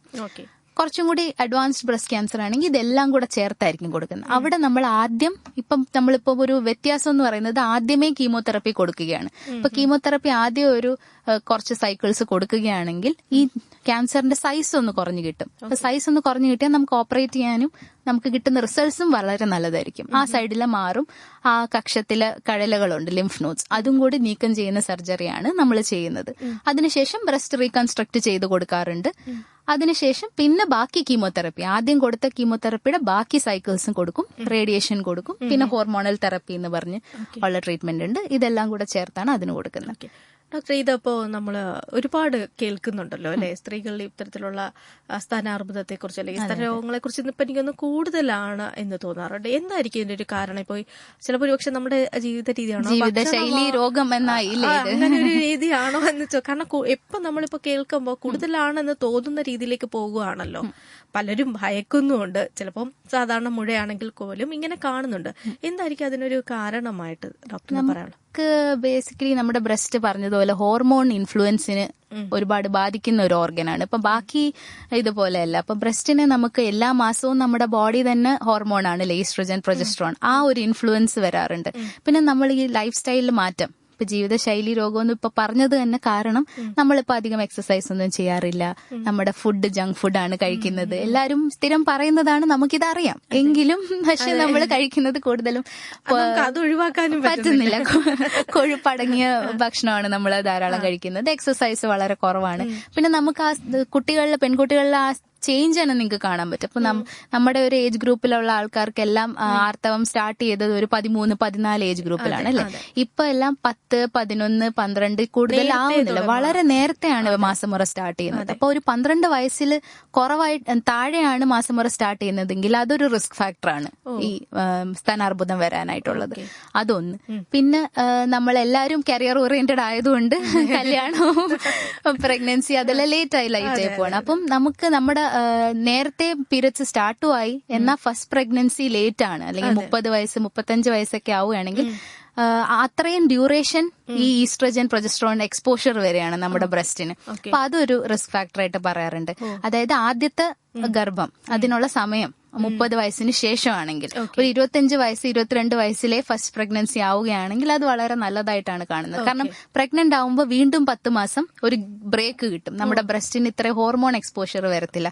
അത് വളരെ ഇമ്പോർട്ടന്റ് ആണ്. ഈ ഹോർമോൺ എക്സ്പോഷർ എങ്ങനെ കുറയ്ക്കാം എന്നുള്ളതാണ് നമുക്ക് വേണ്ടത്. നമ്മൾ ഈ ഫസ്റ്റ് പ്രസവം എന്ന് പറഞ്ഞു, പക്ഷെ അത് കഴിഞ്ഞുണ്ടല്ലോ. കാരണം ഈ പറയുന്ന രണ്ടാമത്തെ കുട്ടി ജനിക്കുന്നതും ഒരു പക്ഷേ ഒരു ഗ്യാപ്പ് ഇട്ടായിരിക്കാം, കുറച്ച് വർഷങ്ങൾക്ക് ശേഷം. അപ്പൊ അവർക്കും അത്തരം സംശയങ്ങൾ ഉണ്ടാവുമല്ലോ, ഇതിന് സാധ്യത ഉണ്ടാകുമോ ഇങ്ങനെ സംഭവിക്കുന്നതും. അത് അറ്റ്ലീസ്റ്റ് ഒരു പ്രൊട്ടക്ഷൻ ആണ്. അതാണ് അതിനകത്ത് പ്രൊട്ടക്ഷൻ ആയിട്ടുള്ള കുറച്ച് ഫാക്ടേഴ്സ് ഉണ്ട്. ഒന്ന്, നമ്മൾ മുലയൂട്ടുക എന്നുള്ളത്. അപ്പം ചില ആൾക്കാർ ഈ പ്രഗ്നൻസി എല്ലാം ഓക്കെ, പക്ഷെ മുലയൂട്ടുന്ന ഡ്യൂറേഷൻ വളരെ കുറവായിരിക്കും. നമുക്കൊരു 2 ഇയേഴ്സ് എങ്കിലും, 2 കുട്ടികളുണ്ടെങ്കിൽ 2 പേരുടെയും കൂടെ ചേർത്ത് ഒരു 2 ഇയേഴ്സ് എങ്കിലും മുലയൂട്ടുക, അല്ലെങ്കിൽ ഒരു കുട്ടിയെ ഒരു 12 മാസം എങ്കിലും മുലയൂട്ടാൻ സാധിക്കണം. ഈ മുലയൂട്ടുന്ന സമയത്ത് പീരിയഡ്സ് ഉണ്ടാവില്ല. അതിനാണ് ലാക്ടേഷണൽ അമെനോറിയ എന്ന് പറയുന്നത്. അപ്പൊ ഇതെല്ലാം നമുക്കൊരു ബ്രേക്കാണ്. ഈ ഹോർമോൺ സൈക്കിളിൽ നിന്ന് ഒരു ബ്രേക്ക് കൊടുക്കുക എന്ന് പറയുന്നത് പ്രഗ്നന്റ് ആവുമ്പോൾ മാത്രമാണ്. പിന്നെ ഈ ആർത്തവം തീരുന്നതും ഇപ്പൊ 55 വയസ്സിൽ കൂടുതലുള്ള ആൾക്കാർക്കും ഇപ്പോഴും ഉണ്ട് എന്നാണ് പറയുന്നത്. അപ്പൊ ആ ഡ്യൂറേഷൻ ഒന്ന് ആലോചിക്കണം. മറ്റേ 45-50 എന്നുള്ളതും സ്റ്റാർട്ടിങ് 13-14 ആയിരുന്നു. ഇപ്പോഴോ 10 വയസ്സ് തൊട്ട് 55 വയസ്സ് വരെ പീരിയഡ്സിന്റെ ഹോർമോൺ എക്സ്പോഷർ ഉണ്ടാവുക എന്ന് പറഞ്ഞാൽ അത് ബ്രസ്റ്റിന്, ഈ ക്യാൻസർ എന്ന് പറയുന്നത് ടിഷ്യൂസ് അധികമായിട്ട് മൾട്ടിപ്ലൈ ചെയ്യുന്നതാണല്ലോ. അപ്പൊ അത്ര എക്സ്പോഷർ വരുന്നതാണ് അതിന്റെ ഒരു കാരണം. പിന്നെ ചിലവര് കുട്ടികളെ വേണ്ട എന്ന് പറഞ്ഞാണ് നിൽക്കുന്നത്. അപ്പം അതും അങ്ങനെയുള്ള സ്ത്രീകളുടെ എണ്ണവും കൂടുതലാണ്. പ്രഗ്നൻസി ഡെലിവറിയിലെ ലേറ്റ് ആക്കുന്നവരുടെ എണ്ണവും കൂടുതലാണ്. അപ്പൊ ഇതൊക്കെ ഒരു പ്രൊട്ടക്ഷൻ കുറയും. പിന്നെ സ്മോക്കിംഗ്, ഇപ്പോഴത്തെ സ്ത്രീകൾക്ക് സ്മോക്കിങ്ങും ആൽക്കഹോളും എല്ലാം ഉണ്ട് അല്ലെ, കൂടിക്കൂടി വരികയാണ്. അപ്പൊ അതും വീണ്ടും ക്യാൻസർ ഉണ്ടാവാനുള്ള സാധ്യത കൂടുതലാണ്. അപ്പൊ ഡയറ്റ് ആയാലും എക്സസൈസ് ആയാലും നമ്മുടെ ലൈഫ് ചോയ്സസ് എല്ലാം ഇതിൽ വരുന്നുണ്ട്. അല്ല, ഇപ്പോ ഇത് ഈ പറഞ്ഞ ഈ കാരണങ്ങൾ തന്നെയാണോ പ്രധാനമായിട്ട് ഈ ഒരു സ്ഥാനരോഗങ്ങൾക്കോ അല്ലെങ്കിൽ സ്ഥാനാർബുദത്തിനുള്ള പ്രധാന കാരണം എന്ന് പറയുന്നത്? അതെ, ഇത് നമ്മൾ സാധാരണ റിസ്ക് ഫാക്ടേഴ്സിന് മോഡിഫയബിൾ ആൻഡ് നോൺ മോഡിഫയബിൾ എന്നാ പറയാം. അതായത് നമ്മുടെ കയ്യിൽ നമുക്ക് എന്തെങ്കിലും ചെയ്യാൻ പറ്റുന്ന കാര്യങ്ങളാണ് നമ്മൾ ഇത്രയും നേരം പറഞ്ഞത്. ഇതൊക്കെ നമ്മുടെ ചോയ്സ് ആണ്. നമുക്ക് വേണമെങ്കിൽ മാറ്റാൻ ചെയ്യാൻ പറ്റും. നമ്മുടെ പ്രായം അത് നമുക്ക് മാറ്റാൻ പറ്റത്തില്ല. പ്രായം കൂടുന്തോറും ക്യാൻസർ വരാനുള്ള ചാൻസ് കൂടി വരും. സ്ത്രീ ആണെന്നുള്ള ഒരു കാരണം, ആണുങ്ങൾക്കും ബ്രസ്റ്റ് ക്യാൻസർ ഉണ്ട്. പിന്നെ അപ്പം നമ്മുടെ ഏജ്, നമ്മുടെ സെക്സ്, ഓൾറെഡി നമ്മൾ സ്ത്രീകളാണ്. പിന്നെ നമ്മൾ എവിടെയാണ് ജനിച്ചത് എന്നുള്ളത് ഇപ്പൊ വെസ്റ്റേൺ കൺട്രീസിൽ വളരെ കൂടുതലാണ്. പിന്നെ നമ്മുടെ ആഹാരം അത് നമുക്ക് മോഡിഫൈ ചെയ്യാം. എക്സസൈസ് നമുക്ക് മോഡിഫൈ ചെയ്യാം. ഇപ്പൊ ജനറ്റിക് ആയിട്ടുള്ള കാരണം നമ്മൾ പറഞ്ഞു, ജീൻസ്, BRCA ജീൻസ് അല്ലെങ്കിൽ ഫാമിലിയിൽ ആർക്കെങ്കിലും ഉണ്ട്, അത് നമുക്കൊന്നും ചെയ്യാൻ പറ്റത്തില്ല. അപ്പൊ മോഡിഫൈ ചെയ്യാവുന്ന കാര്യങ്ങളുണ്ട്, മോഡിഫൈ ചെയ്യാൻ പറ്റാത്ത കാര്യങ്ങളുണ്ട്. അറ്റ്ലീസ്റ്റ് മോഡിഫൈ ചെയ്യാൻ പറ്റുന്ന കാര്യങ്ങൾ നമ്മൾ അറിഞ്ഞാൽ നമ്മൾ അറിയാത്തത് കൊണ്ടായിരിക്കും. പറഞ്ഞ സ്ഥിതിക്ക് എല്ലാവരും ശ്രദ്ധിക്കുക. ഓക്കെ ഡോക്ടർ, നമ്മള് സ്ത്രീകളിലെ സ്ഥാനരോഗങ്ങളെ കുറിച്ച് പറയുമ്പോൾ ഇത് പുരുഷന്മാരിലും കാണുന്നുണ്ട് ഇത്തരം അസുഖം എന്ന് പറഞ്ഞു. അപ്പൊ അതൊന്ന് പറയാമോ? പുരുഷന്മാരുടെ സ്ഥലങ്ങളിലും രോഗങ്ങൾ വരാറുണ്ട്. അപ്പൊ അങ്ങനെയൊക്കെ ഉണ്ടോ എന്ന കൺഫ്യൂഷൻ അല്ലേ ഉണ്ട്. ഓഫ് കോഴ്സ് ഉണ്ട്. അത് ഇപ്പം അവർക്കും ഇത് പറഞ്ഞ പോലെ അപകടകാരികളല്ലാത്ത രോഗങ്ങളുണ്ട്. ഇപ്പം പുരുഷ ബ്രസ്റ്റ് വലുതായിട്ട് സ്ത്രീകളുടെ പോലെ ആവുന്ന ഒരു കണ്ടീഷൻ ഉണ്ട്, ഗൈനക്കോമാസ്റ്റിയ. അത് നമ്മൾ അതിന്റെ കോസ് കണ്ടുപിടിക്കണം. അതായത് അവർ പുരുഷ ഹോർമോണായ ടെസ്റ്റോസ്റ്ററോൺ എന്തുകൊണ്ട് കുറയുന്നു, അല്ലെങ്കിൽ ഈസ്ട്രോജൻ കൂടുന്നുണ്ടോ, അല്ലെങ്കിൽ എന്തെങ്കിലും മരുന്ന് കഴിക്കുന്നുണ്ടോ, അല്ലെങ്കിൽ എന്തെങ്കിലും അസുഖങ്ങളുണ്ടോ, ലിവറിന് അസുഖമുണ്ടോ, അതൊക്കെ നോക്കിയിട്ട് അങ്ങനെയുള്ള കോസ് ഉണ്ടെങ്കിൽ അത് ട്രീറ്റ് ചെയ്തതിനു ശേഷം ഈ ഗൈനക്കോമാസ്റ്റിയ എന്ന് പറയുന്ന കണ്ടീഷൻ നമുക്ക് സർജറി വഴി പഴയ പോലെ ശരിയാക്കി എടുക്കാൻ പറ്റും. പുരുഷന്മാർക്കും ബ്രസ്റ്റ് ക്യാൻസർ വരാം. ഒരു 1 തൊട്ട് 2% ബ്രസ്റ്റ് ക്യാൻസേഴ്സ് പുരുഷന്മാരിൽ കാണാറുണ്ട്. പക്ഷെ അതിന്റെ പ്രശ്നം അത് കുറച്ചും കൂടി അഗ്രസീവ് ആയിരിക്കും. അപ്പോൾ നമ്മൾ കണ്ടുപിടിച്ച ഉടനെ തന്നെ ട്രീറ്റ് ചെയ്യേണ്ട ആവശ്യമുണ്ട്. അതും ഇതേപോലെ തന്നെ സർജറിയും റേഡിയോതെറപ്പി എല്ലാം കൊടുത്തു തന്നെയാണ് അതും ചികിത്സ. ഈ സ്തനരോഗങ്ങൾ ഇപ്പോ മറ്റ് അവയവങ്ങളെ ബാധിക്കുന്ന തരത്തിൽ വരാറുണ്ടോ, അല്ലെങ്കിൽ ബാധിക്കാറുണ്ടോ? അതാണ് ഈ സ്റ്റേജ് 4 എന്ന് പറയുന്നത്. നമ്മൾ പറഞ്ഞു മെറ്റാസ്റ്റാറ്റിക് എന്ന് പറഞ്ഞാൽ ഈ ബ്രസ്റ്റ് കഴിഞ്ഞ് അടുത്ത വേറെ നമ്മുടെ ബോഡിയിലെ ഓർഗൻസിലോട്ട്. അതുകൊണ്ടാണ് ആൾക്കാർ തലവേദന ഇതിന്റെ ആണോ, ഇത് ശ്വാസം മുട്ട് ഇതിന്റെ ആണോ എന്ന് ചോദിക്കാനുള്ള മെയിൻ കാരണം അതുകൊണ്ടാണ് നമ്മൾ ഈ സ്പ്രെഡ് ആയതിനു ശേഷമാണ് അറിഞ്ഞതെന്ന് പറയുന്നത്. കാരണം ബ്രസ്റ്റിലെ മുഴ നമ്മൾ തൊട്ട് നോക്കിയാലേ അറിയത്തുള്ളൂ. ഇപ്പൊ തലവേദനയൊക്കെ വരുമ്പോൾ നമ്മൾ ഡോക്ടറിന്റെ അടുത്ത് പോവും, എന്തായാലും പോവും. പക്ഷെ അപ്പോഴത്തേക്ക് ഇറ്റ്സ് ടു ലേറ്റ് എന്ന് പറയുന്നത് അതുകൊണ്ടാണ്. അപ്പൊ എങ്ങോട്ടൊക്കെ പോവാന്ന് ചോദിച്ചാൽ കോമൺ ആയിട്ട് നമുക്ക് ഇപ്പം ബ്രെയിനിലോട്ട് പോകാം, നട്ടെല്ലിലോട്ട് പോകാം, ലങ്സിലോട്ട് പോകാം, ലിവറിലോട്ട് പോകാം, ഓവറിലോട്ട് പോകാം. അപ്പൊ എന്തൊക്കെയാണ് അതിന്റെ ലക്ഷണങ്ങൾ എന്ന് പറയുകയാണെങ്കിൽ, ഇപ്പം ബ്രെയിനിലോട്ടാണെങ്കിൽ വിട്ടുമാറാത്ത തലവേദന, ഫിറ്റ്സ് വരിക, അതൊക്കെ ആയിരിക്കും ബ്രെയിനിലോട്ട് സ്പ്രെഡ് ചെയ്യുന്നത്. അല്ലെങ്കിൽ നമുക്ക് ബോധം പോവുക. പിന്നെ നട്ടെല്ലോട്ടാണ് ഇത് കോമൺ ആയിട്ട് സ്പ്രെഡ് ചെയ്യുന്നത്. അപ്പൊ നട്ടെല്ലോട്ട് വരുമ്പോഴത്തേക്ക് നടുവേദനയായിട്ടാണ് കാണുന്നത്. പിന്നെ നമ്മുടെ മലയാളി അമ്മമാർ അല്ലെങ്കിൽ ഇന്ത്യൻ അമ്മമാരെന്ന് പറഞ്ഞാൽ നടുവേദനയുടെ ആൾക്കാരാണ്. സോ അത് അവർ എന്തായാലും ഇഗ്നോർ ചെയ്യും. ഒരു 50 വയസ്സ് കഴിയുമ്പോഴത്തേക്കും കാൽഷ്യം ലെവൽ കുറയുന്നുണ്ട്, പാല് കഴിക്കുന്നില്ല, മുട്ട കഴിക്കുന്നില്ല. അതുകൊണ്ട് നടുവേദന നമ്മുടെ ഒരു കൂടപ്പിറപ്പാണ്. അപ്പൊ ആരും അത് ശ്രദ്ധിക്കത്തില്ല. പക്ഷെ അതിനകത്ത് ശ്രദ്ധിക്കേണ്ട ഒരു കാര്യം, അടുത്തിടെ തുടങ്ങിയ നടുവേദന എല്ലാം റീസെന്റ് ഓൺസെറ്റ് ആണ്. ഇപ്പം കുറെ വർഷങ്ങളായിട്ട് നടുവേദന ഉണ്ട്, എല്ലാം സ്കാൻ ചെയ്തു, കുഴപ്പമില്ല, അങ്ങനെയല്ല. പക്ഷെ ഇപ്പൊ ഒരു മാസമായിട്ട് നടുവേദന ഉണ്ട്, അല്ലെങ്കിൽ പുറം വേദന ഉണ്ട്, അങ്ങനെ വരികയാണെങ്കിൽ അത് ചിലപ്പം നമ്മുടെ നട്ടെല്ലോട്ട് സ്പ്രെഡ് ആയതാവാം. അപ്പൊ അത് നമ്മൾ എക്സ്റേ എടുക്കണം, പിന്നെ സ്കാൻ എടുത്ത് ഇവാലുവേറ്റ് ചെയ്യേണ്ട ആവശ്യമുണ്ട്. പിന്നെ നമുക്ക് ലിവറിലോട്ട് വരാം. ലിവറിലോട്ടാണെങ്കിൽ ജോണ്ടിസ്, മഞ്ഞപ്പിത്തം വരാം, വയറ്റിൽ നീർക്കെട്ട് വരാം. പിന്നെ ശ്വാസകോശത്തിലോട്ടാണെങ്കിൽ ശ്വാസം മുട്ടൽ വരാം, ചിലപ്പം കഫത്തിൽ രക്തമയം വരാം, ചുമയായിട്ട് വരാം. അപ്പൊ ഇതൊക്കെ കുറച്ച് ലേറ്റ് ആയി പോയ സിംറ്റംസ് ആണ്. അപ്പൊ ഇതിലോട്ടൊക്കെ പോകുന്നതിന് മുമ്പേ മുഴ വരുമ്പോഴേ കാണിച്ചാൽ നമുക്കിത് ഈ ഒരു പ്രോസസ്സ് തടയാം. ഇതിലോട്ട് വന്നാൽ പിന്നെ നമുക്ക് 100% ക്യൂർ ചെയ്ത് എടുക്കാൻ പറ്റില്ല. പിന്നെ നമുക്ക് കുറച്ച് റേഡിയേഷൻ പോലുള്ള മെത്തേഡ്സ് വഴി ഒന്ന് കൺട്രോൾ ചെയ്തെടുക്കാനേ പറ്റത്തുള്ളൂ. അപ്പൊ അതിലോട്ട് പോകുന്നതിന് മുമ്പേ ഈ സ്ക്രീനിങ് വഴി എല്ലാ വർഷവും നമ്മൾ കണ്ടുപിടിക്കുകയാണെങ്കിൽ എളുപ്പമായിരിക്കും. ഇപ്പൊ അതേപോലെയാണ് ഈ നീർക്കെട്ടിനെ കുറിച്ചിട്ടൊക്കെ പറഞ്ഞു അല്ലെ, പലപ്പോഴും അതിൽ നിന്ന് ഡിസ്ചാർജ് ഉണ്ടാവുന്നതിനെ കുറിച്ച് പറഞ്ഞു. അതൊക്കെ ഒന്ന് പറയാമോ, എങ്ങനെയായിരിക്കും അതിന്റെ ഒരു സാഹചര്യത്തെ കുറിച്ച്? അത് നമ്മൾ നിപ്പിൾ ഡിസ്ചാർജ് എന്ന് പറയുന്നത് ഒരുപാട് ടൈപ്സ് ഉണ്ട്. അത് ആ ഡിസ്ചാർജ് അനുസരിച്ചാണ്. ഇപ്പൊ ഞാൻ പറഞ്ഞായിരുന്നു, ബ്രസ്റ്റ് ക്യാൻസർ ആണെങ്കിൽ ഇപ്പൊ രക്തം വരിക, അല്ലെങ്കിൽ വെള്ളം പോലുള്ള നീര് പോലുള്ള ദ്രാവകമാണ് വരുന്നെങ്കിൽ അത് നമുക്ക് കുറച്ചും കൂടി അലേർട്ട് ആവേണ്ടതാണ്. അത് നമ്മൾ ബ്രസ്റ്റ് ക്യാൻസറിന്റെ ഒരു ലക്ഷണമാണ്. ബ്രസ്റ്റ് ക്യാൻസറിൽ മാത്രമല്ല പലതിലും കാണുമെങ്കിലും ബ്രസ്റ്റ് ക്യാൻസറിൽ ഉള്ളത് കൊണ്ട് നമ്മൾ കുറച്ചും കൂടി അലേർട്ട് ആവണം. ചിലപ്പോൾ പാലായിരിക്കും വരുന്നത്. അപ്പം ബാക്കിയുള്ള കണ്ടീഷൻ ഇപ്പൊ ചിലപ്പോൾ പച്ച കളറിലുള്ള ഡിസ്ചാർജ് ആയിരിക്കും വരുന്നത്, ചിലപ്പോൾ പഴുപ്പായിരിക്കും വരുന്നത്. അപ്പൊ അതൊക്കെ ആണെങ്കിൽ നമുക്ക് കുറച്ചും കൂടി ട്രീറ്റബിൾ ആണ്. നമുക്ക് മരുന്ന് കൊടുത്തോ, അല്ലെങ്കിൽ ഇപ്പൊ പഴുപ്പാണെങ്കിൽ അത് കീറിക്കളഞ്ഞോ നമുക്കത് ട്രീറ്റ് ചെയ്യാൻ പറ്റും. പക്ഷെ നമ്മൾ ജാഗ്രത വേണ്ടത് രക്തമായിട്ട് വരികയാണെങ്കിലോ, അല്ലെങ്കിൽ നീര് പോലുള്ള വെള്ളം പോലുള്ള ഡിസ്ചാർജ് വരുവാണെങ്കിൽ. ഇതിന് ഒരുപാട് കോസ് ഉണ്ട്. ഇപ്പം ബ്രസ്റ്റ് മാത്രമല്ല, ഇപ്പം നമ്മുടെ പിറ്റ്യൂട്ടറി ഹോർമോൺ അല്ലെങ്കിൽ തൈറോയിഡ് ഹോർമോണിന്റെ ഇംബാലൻസ് കാരണവും ഇതൊക്കെ വരാവുന്നതാണ്. സോ ഇതൊന്ന് ഇവാലുവേഷൻ, ഏത് നിപ്പിൾ ഡിസ്ചാർജ് ആണെങ്കിലും ഇവാലുവേറ്റ് ചെയ്യുക. നമുക്ക് വേറെ രോഗങ്ങളൊന്നും ഇല്ല എന്ന് ഉറപ്പുവരുത്തുക. എന്നിട്ട് അതിനുള്ള ട്രീറ്റ്മെന്റ് നോക്കാം. ഓക്കെ. സ്ത്രീകൾക്ക് ഇന്ന് പലപ്പോഴും ഇന്നിപ്പോ നേരത്തെ നമ്മൾ പറഞ്ഞ ചോദിക്കുന്നതിന് വലിയ ബുദ്ധിമുട്ടില്ല, കാരണം ചെറിയ പ്രശ്നം ഉണ്ടെങ്കിൽ ഡോക്ടറെ കാണാൻ വരും. പക്ഷേ ഇതുണ്ട് എന്നറിയുമ്പോൾ പലപ്പോഴും സ്ത്രീകൾ മാനസികമായി ഒരുപാട് ബുദ്ധിമുട്ട് നേരിടുന്നുണ്ട് അല്ലെ? ഇന്ന് ഏറ്റവും കൂടുതൽ എനിക്കൊന്ന് ഡോക്ടർ കാണുന്ന ഏറ്റവും വലിയ പ്രശ്നവും അതായിരിക്കാം. അവർക്ക് ഏറ്റവും കൂടുതൽ, കാരണം ഇന്ന് ഇതിനെ കുറിച്ചുള്ള ഒരു മരണനിരക്ക് തന്നെ പറയുമ്പോൾ ഡോക്ടർ, നമുക്കൊരു കോൾ എത്തിയിട്ടുണ്ട്, നമുക്ക് അതിലേക്ക് വരാം. ഹലോ ഹലോ നമസ്കാരം, ഡോക്ടറോട് ഇരിക്കാൻ പരിപാടിയിലേക്ക് സ്വാഗതം. സംസാരിച്ചോളൂ, ഡോക്ടറോട് സംസാരിച്ചോളൂ. നമസ്കാരം ഡോക്ടർ. ഈ നമ്മൾ ഇയർലി എടുക്കുന്ന മെഡിക്കൽ ചെക്കപ്പ് ഉണ്ടല്ലോ, അപ്പൊ അതുകൊണ്ട് നമുക്ക് ഇങ്ങനെയുള്ള ഈ സ്ത്രീകൾക്കായാലും പുരുഷന്മാർക്കായാലും ഇങ്ങനെയുള്ള അസുഖങ്ങളൊക്കെ ഉണ്ടെന്നുണ്ടെങ്കിൽ നമുക്ക് നേരത്തെ കൂട്ടി അത് മനസ്സിലാക്കാനോ അല്ല അതിനെ ട്രീറ്റ് ചെയ്യാനോ പറ്റും. അത് വളരെ നല്ലതാണ്. കാരണം ആനുവൽ ചെക്കപ്പ് വഴി നമുക്ക് നേരത്തെ തന്നെ കണ്ടുപിടിക്കാൻ പറ്റും. അങ്ങനെ ചെയ്യുന്നത് വളരെ നല്ലതാണ്. നമ്മൾ ഇയർലി നമ്മൾ എടുക്കുന്ന ചെക്കപ്പ് ചെയ്യുന്നത് നല്ലതല്ലാണല്ലോ. അതെ അതെ അതെ. സ്ത്രീകൾക്ക് എസ്പെഷ്യലി ഒരു 40 വയസ്സിന് ശേഷം എല്ലാ വർഷവും ഇയർലി ചെക്കപ്പ് ചെയ്യുക. അതിനകത്ത് ശ്രദ്ധിക്കേണ്ടത് ബ്രസ്റ്റും കൂടി ചെക്കപ്പ്. നമ്മളിപ്പോ എല്ലായിടത്തും ഓരോരോ ഹോസ്പിറ്റൽസ് ഉണ്ടല്ലേ, അപ്പൊ ജസ്റ്റ് പോയി 2 ബ്ലഡ് ടെസ്റ്റ് മാത്രം ചെയ്യാതെ ബ്രസ്റ്റ് ഉൾപ്പെടെ ചെക്കപ്പ് ചെയ്യിപ്പിക്കുക. അതായത് അറ്റ്ലീസ്റ്റ് ഒന്ന് പരിശോധിപ്പിക്കുക. സ്കാൻ എടുത്തില്ലെങ്കിൽ ആദ്യം ഒന്ന് പരിശോധിപ്പിച്ച് മുഴയുണ്ടോ എന്ന് ആദ്യം നോക്കി അതിന്റെ സ്കാനിങ്ങും കാര്യങ്ങളും ചെയ്യണം. വെറുതെ 2 ബ്ലഡ് ടെസ്റ്റ് മാത്രം, കാരണം ഇപ്പൊ എല്ലാം പാക്കേജുകളാണല്ലോ. അപ്പൊ നിങ്ങൾ ചെക്കപ്പ് എന്നും പറഞ്ഞ ഒരു പാക്കേജ് മാത്രം ചൂസ് ചെയ്യരുത്. അതിനകത്ത് എന്തൊക്കെ ഉണ്ടെന്ന് നോക്കുക. 2-3 ബ്ലഡ് ടെസ്റ്റ്, ഷുഗർ, പ്രഷർ മാത്രമല്ല, ഈ ബ്രസ്റ്റ് ഉൾപ്പെടെ ചെക്കപ്പ് ചെയ്യുന്ന സ്ഥലങ്ങളിൽ തന്നെ പോവുക. അപ്പൊ നമുക്ക് നേരത്തെ കണ്ടുപിടിക്കാൻ പറ്റും. മുഴയുണ്ടെങ്കിൽ പിന്നെ ഒരു സർജന്റെ അടുത്ത് തന്നെ വരിക. ബാക്കി ചെക്കപ്പ്, സ്കാനിങ്ങും ബാക്കി ബയോപ്സി പോലുള്ള കാര്യങ്ങൾ ചെയ്യണമെങ്കിൽ എന്തായാലും ചെയ്യുക. മുൻകൂട്ടി നമുക്ക് അറിയാൻ പറ്റും. അതെ അതെ. Thank you. വിളിച്ചതിൽ സന്തോഷം. ഞാൻ ഈ പറഞ്ഞ ഈ മുഴകളുടെ കാര്യം നമ്മൾ പറഞ്ഞു. അപ്പോൾ നമ്മള് സാറിന് ഇപ്പൊ പീരീഡ്സ് ഒക്കെ നേരത്തെ വരുന്നൊരു കാലമാണ്. അതേപോലെ ഈ മുഴകൾക്ക് ഇത് ഏതൊരു പ്രായം മുതലായിരിക്കും ഇത് കണ്ടു തുടങ്ങുക, ഇത്ര പ്രശ്നമൊക്കെ? നമുക്ക് ആക്ച്വലി ബ്രസ്റ്റ് ഡിസീസസ് നമ്മൾ ഇതിന്റെ ഡെവലപ്മെന്റും ഉണ്ട്.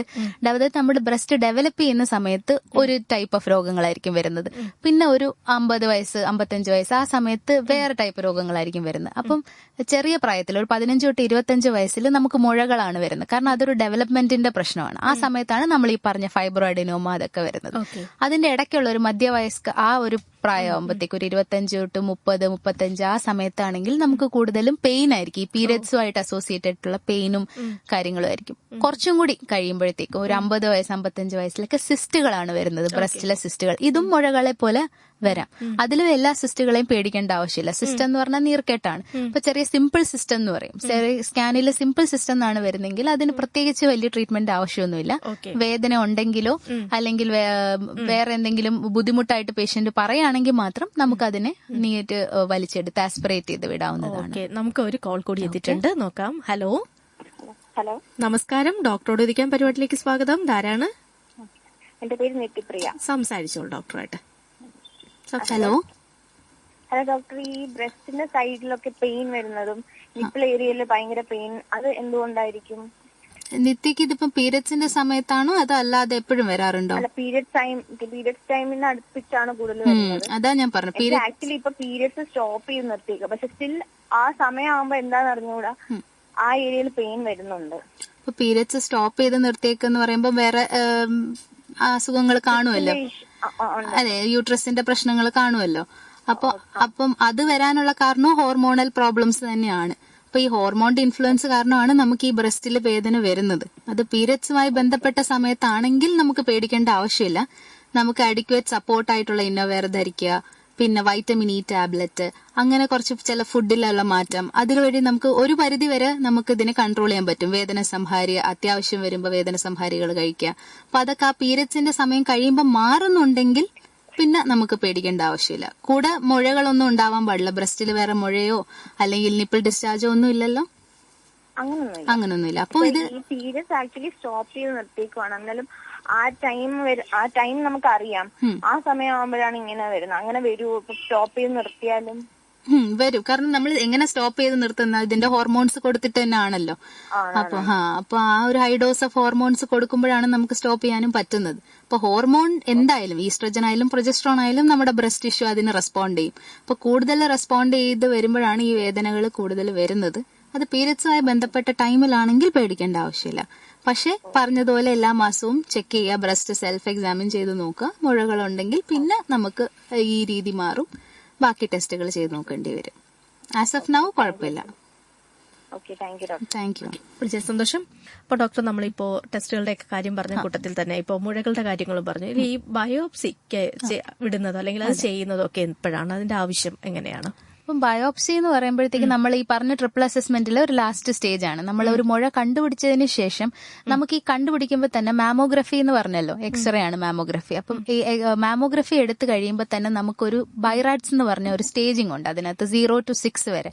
അതായത് 0 എന്ന് പറയുന്നത് ഒട്ടും പ്രശ്നക്കാരനല്ല, 6 എന്ന് പറയുന്നത് ഏറ്റവും വില്ലനായ ക്യാൻസർ എന്നുള്ളതാണ്. അതിന്റെ ഇടയ്ക്കുള്ള സ്റ്റേജുകളാണെങ്കിൽ നമ്മൾ അതനുസരിച്ചാണ് പരിശോധന വേണോ വേണ്ടയോ എന്നുള്ളത് നോക്കുന്നത്. പിന്നെ നമ്മൾക്ക് കാണുമ്പോൾ തന്നെ ചില മുഴകളുടെ കാര്യങ്ങൾ കാണുമ്പോൾ തന്നെ നമുക്കറിയാം. ഇപ്പം ആദ്യമൊക്കെ ക്യാൻസറിന്റെ മുഴയാണെങ്കിൽ അത് അനങ്ങും, പിന്നെ അത് ഫിക്സ് ആവും, പിന്നെ അത് ഒട്ടും അനങ്ങത്തില്ല. അപ്പൊ അങ്ങനെയുള്ള ചേഞ്ചസ് കാണുക. അപ്പൊ സംശയകരമായ മുഴകളാണെങ്കിൽ നമ്മൾ എന്തായാലും ബയോപ്സിക്ക് പോകും.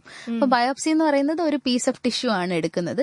അത് ഈ ബൈറാഡ് സ്റ്റേജിൽ ഒരു 3 വരെ കുഴപ്പമില്ല, 4, 5 ഒക്കെ ആണെങ്കിൽ എന്തായാലും നമ്മൾ എടുത്ത് നോക്കണം. ഇപ്പൊ ഒരു നമ്മൾ തന്നെ സർജൻസ് തന്നെയാണ് ചെയ്യുന്നത്. OP പ്രൊസീജിയർ ആണ്, അതിന് അനസ്തീഷ്യയുടെ ഒന്നും ആവശ്യമില്ല. അവിടെ മരവിപ്പിച്ച് ചെറിയൊരു ഇഞ്ചക്ഷൻ കൊടുക്കുമ്പോൾ മരവിപ്പിച്ചിട്ടാണ് ചെയ്യുന്നത്. പലരും ചോദിക്കും ഇത് കഴിഞ്ഞ ഉടനെ വീട്ടിൽ പോവാം എന്താ, കുറച്ച് സമയം മാത്രം ആവശ്യമുള്ള ഒരു സാധനമാണ്. നമ്മൾ ഒരു സൂചി ഉപയോഗിച്ച്, ഒരു കുറച്ചും കൂടെ വലിയ സൂചി, ഇപ്പം കുത്തിയെടുപ്പ് പരീക്ഷ എന്ന് പറയുന്നതല്ല, അതിലും വലിയൊരു സൂചി ഉപയോഗിച്ചാണ് ഇത് ചെയ്യുന്നത്. ഒരു പീസ് എടുത്ത് നമ്മൾ ടെസ്റ്റ് ചെയ്യുന്നു. മൈക്രോസ്കോപ്പിന്റെ അടിയിൽ നോക്കുമ്പോൾ നമുക്കത് ഫസ്റ്റ് ഓഫ് ഓൾ ക്യാൻസർ ആണോ അല്ലയോ, ഏത് ടൈപ്പ് ആണെന്ന് അറിയാം. പിന്നെ ഞാൻ പറഞ്ഞ പോലെ ഇപ്പോഴത്തെ കുറെ ടെസ്റ്റുകളുണ്ട്. ഇമ്മ്യൂണോ ഹിസ്റ്റോ കെമിസ്ട്രി എന്ന് അതിന് പറയുന്നത്. നമ്മൾ അതിനകത്ത് റിസെപ്റ്റർ സ്റ്റാറ്റസ്, അതായത് ഈസ്ട്രോജൻ റിസെപ്റ്റർ ഉണ്ടോ, പ്രൊജസ്ട്രോൺ റിസെപ്റ്റർ ഉണ്ടോ എന്നൊക്കെ ടെസ്റ്റ് ചെയ്ത് നോക്കും. അപ്പൊ അത് നമ്മളെ ട്രീറ്റ്മെന്റിന് ഇത് വളരെ യൂസ്ഫുൾ ആണ്. ഇല്ലെങ്കിൽ ആ സമയത്ത് വീണ്ടും നമുക്ക് ചെയ്യേണ്ടി വരും. അപ്പൊ ഇപ്പോഴേ നമ്മൾ അത് നോക്കി വെക്കുകയാണെങ്കിൽ കൊടുക്കേണ്ട കീമോതെറപ്പി അല്ലെങ്കിൽ ഹോർമോണൽ തെറപ്പി ഏതൊക്കെ കൊടുക്കണം എന്നുള്ളത് നേരത്തെ നമ്മൾ കണ്ടുപിടിക്കും. സോ ബയോപ്സി ആണ് ഏറ്റവും ഇമ്പോർട്ടന്റ് ആണ്. ബാക്കി നമ്മൾ സൂചി പരീക്ഷയിൽ നമുക്ക് കുറച്ച് സെല്ലുകളെ കിട്ടുന്നുള്ളൂ. ബയോപ്സി എന്ന് പറയുമ്പോൾ ഒരു പീസ് ഓഫ് ടിഷ്യൂ ആണ്, നമുക്ക് കുറച്ചും കൂടി ഇൻഫർമേഷൻ ആ ടെസ്റ്റിൽ നിന്നും കിട്ടും. ഓക്കെ.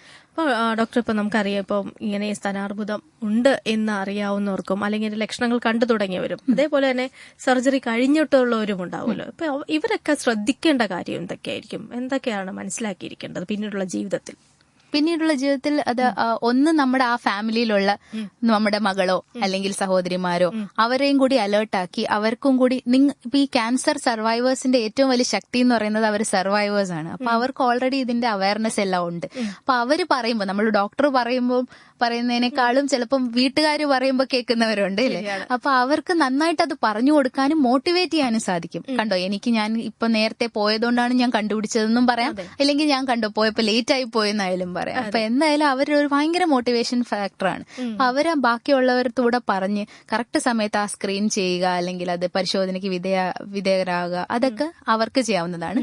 പിന്നെ അതിന്റെ റെക്കറൻസിനെ കുറിച്ചാണെങ്കിൽ വീണ്ടും വരാനുള്ള സാധ്യത എത്രമാത്രം ഉണ്ട് എന്നുള്ളത് അത് ആ സ്റ്റേജ് കണ്ടുപിടിച്ചത്, കൊടുത്ത ട്രീറ്റ്മെന്റ് അതനുസരിച്ചൊക്കെ ഇരിക്കും. അപ്പൊ വരുവാണെങ്കിലും നമ്മൾ അതിന്റെ രീതിയിൽ അത് ഡീൽ ചെയ്യും. പക്ഷെ മിക്കവാറും ഇപ്പോഴത്തെ ഒരു നമ്മുടെ ചികിത്സാ മൊഡാലിറ്റി അനുസരിച്ച് പഴയ ജീവിതത്തിലേക്ക് തിരിച്ചു വരാൻ സാധിക്കുന്നുണ്ട് എല്ലാവർക്കും. അതിപ്പം നോക്കുമ്പോൾ ഉള്ള ബ്രസ്റ്റ് അവിടെ തന്നെ ഉണ്ടോ എന്നുള്ളത്, ആ സൈക്കോളജിക്കൽ ബെനിഫിറ്റ് തൊട്ട് ബാക്കിയുള്ള പ്രോബ്ലംസിനെ കൺട്രോൾ എത്രമാത്രം ചെയ്യാൻ വരെയും നമുക്ക് സാധാരണ ജീവിതത്തിലേക്ക് തിരിച്ചു വരാൻ സാധിക്കും. അപ്പൊ നമുക്ക് ട്രീറ്റബിൾ ആണോ എന്ന് വെച്ചാൽ ഇപ്പൊ ട്രീറ്റബിൾ ആണ്. ക്യാൻസർ നമ്മളിപ്പോ ട്രീറ്റ് ചെയ്ത് സാധാരണ ജീവിതത്തിലേക്ക് ഒരാളെ കൊണ്ടുവരാൻ പറ്റുക എന്ന് പറയുന്നത് വലിയ കാര്യം തന്നെയാണ്. ഒന്ന് ഈ പറഞ്ഞ പോലെ ടു ലേറ്റ് ആവുന്നതിന് മുമ്പാണെങ്കിൽ ഡെഫിനറ്റ്ലി നമുക്ക് ഏതൊരു രോഗത്തെ ചികിത്സിക്കുന്നത് പോലെ ഇതിനെ ചികിത്സിക്കാൻ പറ്റും. പക്ഷെ സമയത്തിന് നമ്മുടെ അടുത്തേക്ക് രോഗി എത്തണം എന്നുള്ളത് മാത്രമേ ഉള്ളൂ. ഇപ്പോ നമ്മൾ പറഞ്ഞു, ഇപ്പൊ ഈ സ്തനാർബുദമൊക്കെ ഉള്ളവർക്ക് ഇതിലിപ്പോ മരണം സംഭവിക്കുന്നവരും പലപ്പോഴും സമയത്ത് കണ്ടുപിടിക്കാതെ. എന്തായാലും ഇതിന്റെ ഈ ഒരു അസുഖത്തെ കുറിച്ച് പറയുമ്പോൾ നമുക്ക് കേട്ടുകൊണ്ടിരിക്കുന്ന ശ്രോതാക്കൾക്ക് കൂടി ഒരു ആത്മവിശ്വാസം നൽകണമല്ലോ ഇത്തരത്തിൽ. കാരണം കൂടുതൽ ശ്രദ്ധിക്കായോ, എനിക്ക് ഇതിൽ സംഭവിച്ചു പോകുമോ എന്നൊരു ഭയമായിരിക്കാം പലർക്കും. അപ്പൊ ഇങ്ങനെ ഒരു സാഹചര്യത്തിൽ ഡോക്ടറിന് എന്താണ് പറയാനുള്ളത്? അത് നമ്മൾ പറഞ്ഞ ഭയമല്ല, ജാഗ്രതയാണ് വേണ്ടത്. കാരണം നമുക്കിപ്പോ അവയർനെസ്സിന് കുറവൊന്നുമില്ല. ഇപ്പൊ ഈ പരിപാടി ഉൾപ്പെടെ നമ്മൾ എല്ലാവർക്കും ബോധവൽക്കരണം കൊടുക്കുന്നുണ്ട്. അപ്പൊ നിങ്ങൾ ആ മടി അത് ഇപ്പൊ കാണിക്കണോ, അതൊരു ചെറിയ മുഴയല്ലേ, ആ ഒരു എന്താണ് ആ തോട്ട്, അത് ആ ചിന്ത ഒന്ന് മാറ്റി വെച്ചാൽ തന്നെ. ഇത് ഞാൻ അമ്മമാരോടാണ് കൂടുതലും ഇത് പറയുന്നത്. കാരണം ബാക്കിയുള്ളവരെല്ലാരും ഡോക്ടറിന്റെ അടുത്ത് വരാൻ റെഡിയാണ്. അമ്മമാര് വിചാരിക്കും ഇന്ന് കാണിക്കണോ നാളെ കാണിക്കണോ എന്ന് പറഞ്ഞ് മാസങ്ങളായി പോവാറുണ്ട്, വർഷങ്ങളായി പോവാറുണ്ട്.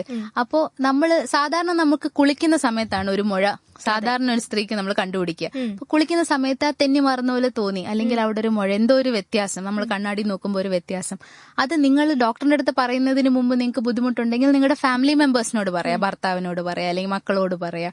അപ്പൊ ഈ പറയുമ്പോൾ അവരും ഒരു മോട്ടിവേഷൻ കൊടുക്കുകയാണെങ്കിൽ നമുക്ക് ഉടനെ തന്നെ ഡോക്ടറിന്റെ അടുത്ത് വരാനും നമുക്ക് ബാക്കി ചികിത്സ നോക്കാനും പറ്റും. പരിശോധനയെങ്കിലും നടക്കണം. അപ്പൊ അത് പേടിക്കേണ്ട കാര്യമില്ല. പക്ഷെ ആ ഒരു പേടിയുള്ളത് നല്ലതാണ്. എന്നാല് പെട്ടെന്ന് പക്ഷെ അതാണ് പേടി ഒരാവശ്യത്തിന് നല്ലതാണ്. നമ്മളെ ടെസ്റ്റ് ചെയ്യാൻ അതൊരു പ്രചോദനമാവുമെങ്കിൽ അത് നല്ലതാണ്. പക്ഷെ പോവില്ല. പക്ഷെ നമ്മൾ പിന്നെ അതിനെക്കുറിച്ച് പിന്നെ വേറൊരു ഇത് ഡയഗ്നോസിസ് ഇപ്പൊ നമ്മൾ ബ്രസ്റ്റ് ക്യാൻസർ ആണെന്ന് പറയുമ്പോൾ പേഷ്യന്റ് അതുമായിട്ട് പൊരുത്തപ്പെടാൻ ഒരുപാട് സമയം എടുക്കാറുണ്ട്. നമുക്ക് അതും ഒരു വിഷമമാണ്. കാരണം പേഷ്യന്റ് വന്നപ്പോഴേ ലേറ്റ് ആയി. ഒരു 6, 7, 8 മാസം കഴിഞ്ഞിട്ടാണ് ആള് നമ്മുടെ അടുത്ത് വന്നത്. അപ്പൊ നമ്മളിത് പറയുമ്പോ വീണ്ടും അതിന് പൊരുത്തപ്പെടാൻ വീണ്ടും അവർക്ക് ഒരു 6 മാസം. അപ്പൊ അത്രയും സമയം വീണ്ടും പോവുകയാണ്. ആ സമയം കൊണ്ട് ക്യാൻസർ സ്പ്രെഡ് ആവാൻ സാധ്യതയുണ്ട്. സോ നേരത്തെ വന്നാൽ നമുക്കറിയാം ഓബ്വിയസ്ലി എല്ലാവർക്കും പൊരുത്തപ്പെടാൻ സമയം ആവശ്യമാണ്. അപ്പൊ നേരത്തെ വരുവാണെങ്കിൽ നമുക്ക് നേരത്തെ കാര്യങ്ങളെല്ലാം ചെയ്യാനും കൂടി പറ്റും. ഓക്കെ, വളരെ സന്തോഷം ഡോക്ടർ. അപ്പോൾ ഇന്ന് നമ്മൾ സ്തന രോഗത്തെ കുറിച്ചാണ് ഇന്നത്തെ ഡോക്ടറോട് ചോദിക്കാൻ പരിപാടിയിൽ സംസാരിച്ചത്. വളരെ വ്യക്തമായി നമ്മുടെ ശ്രോതാക്കൾക്ക് മനസ്സിലാവുന്ന രീതിയിൽ ഇത്രയും കാര്യങ്ങൾ പറഞ്ഞു തന്നതിന് ഡോക്ടർ കമന്റ് റേഡിയോ മനുഷ്യന്റെ പേരിൽ നന്ദി പറയാണ്. Thank you.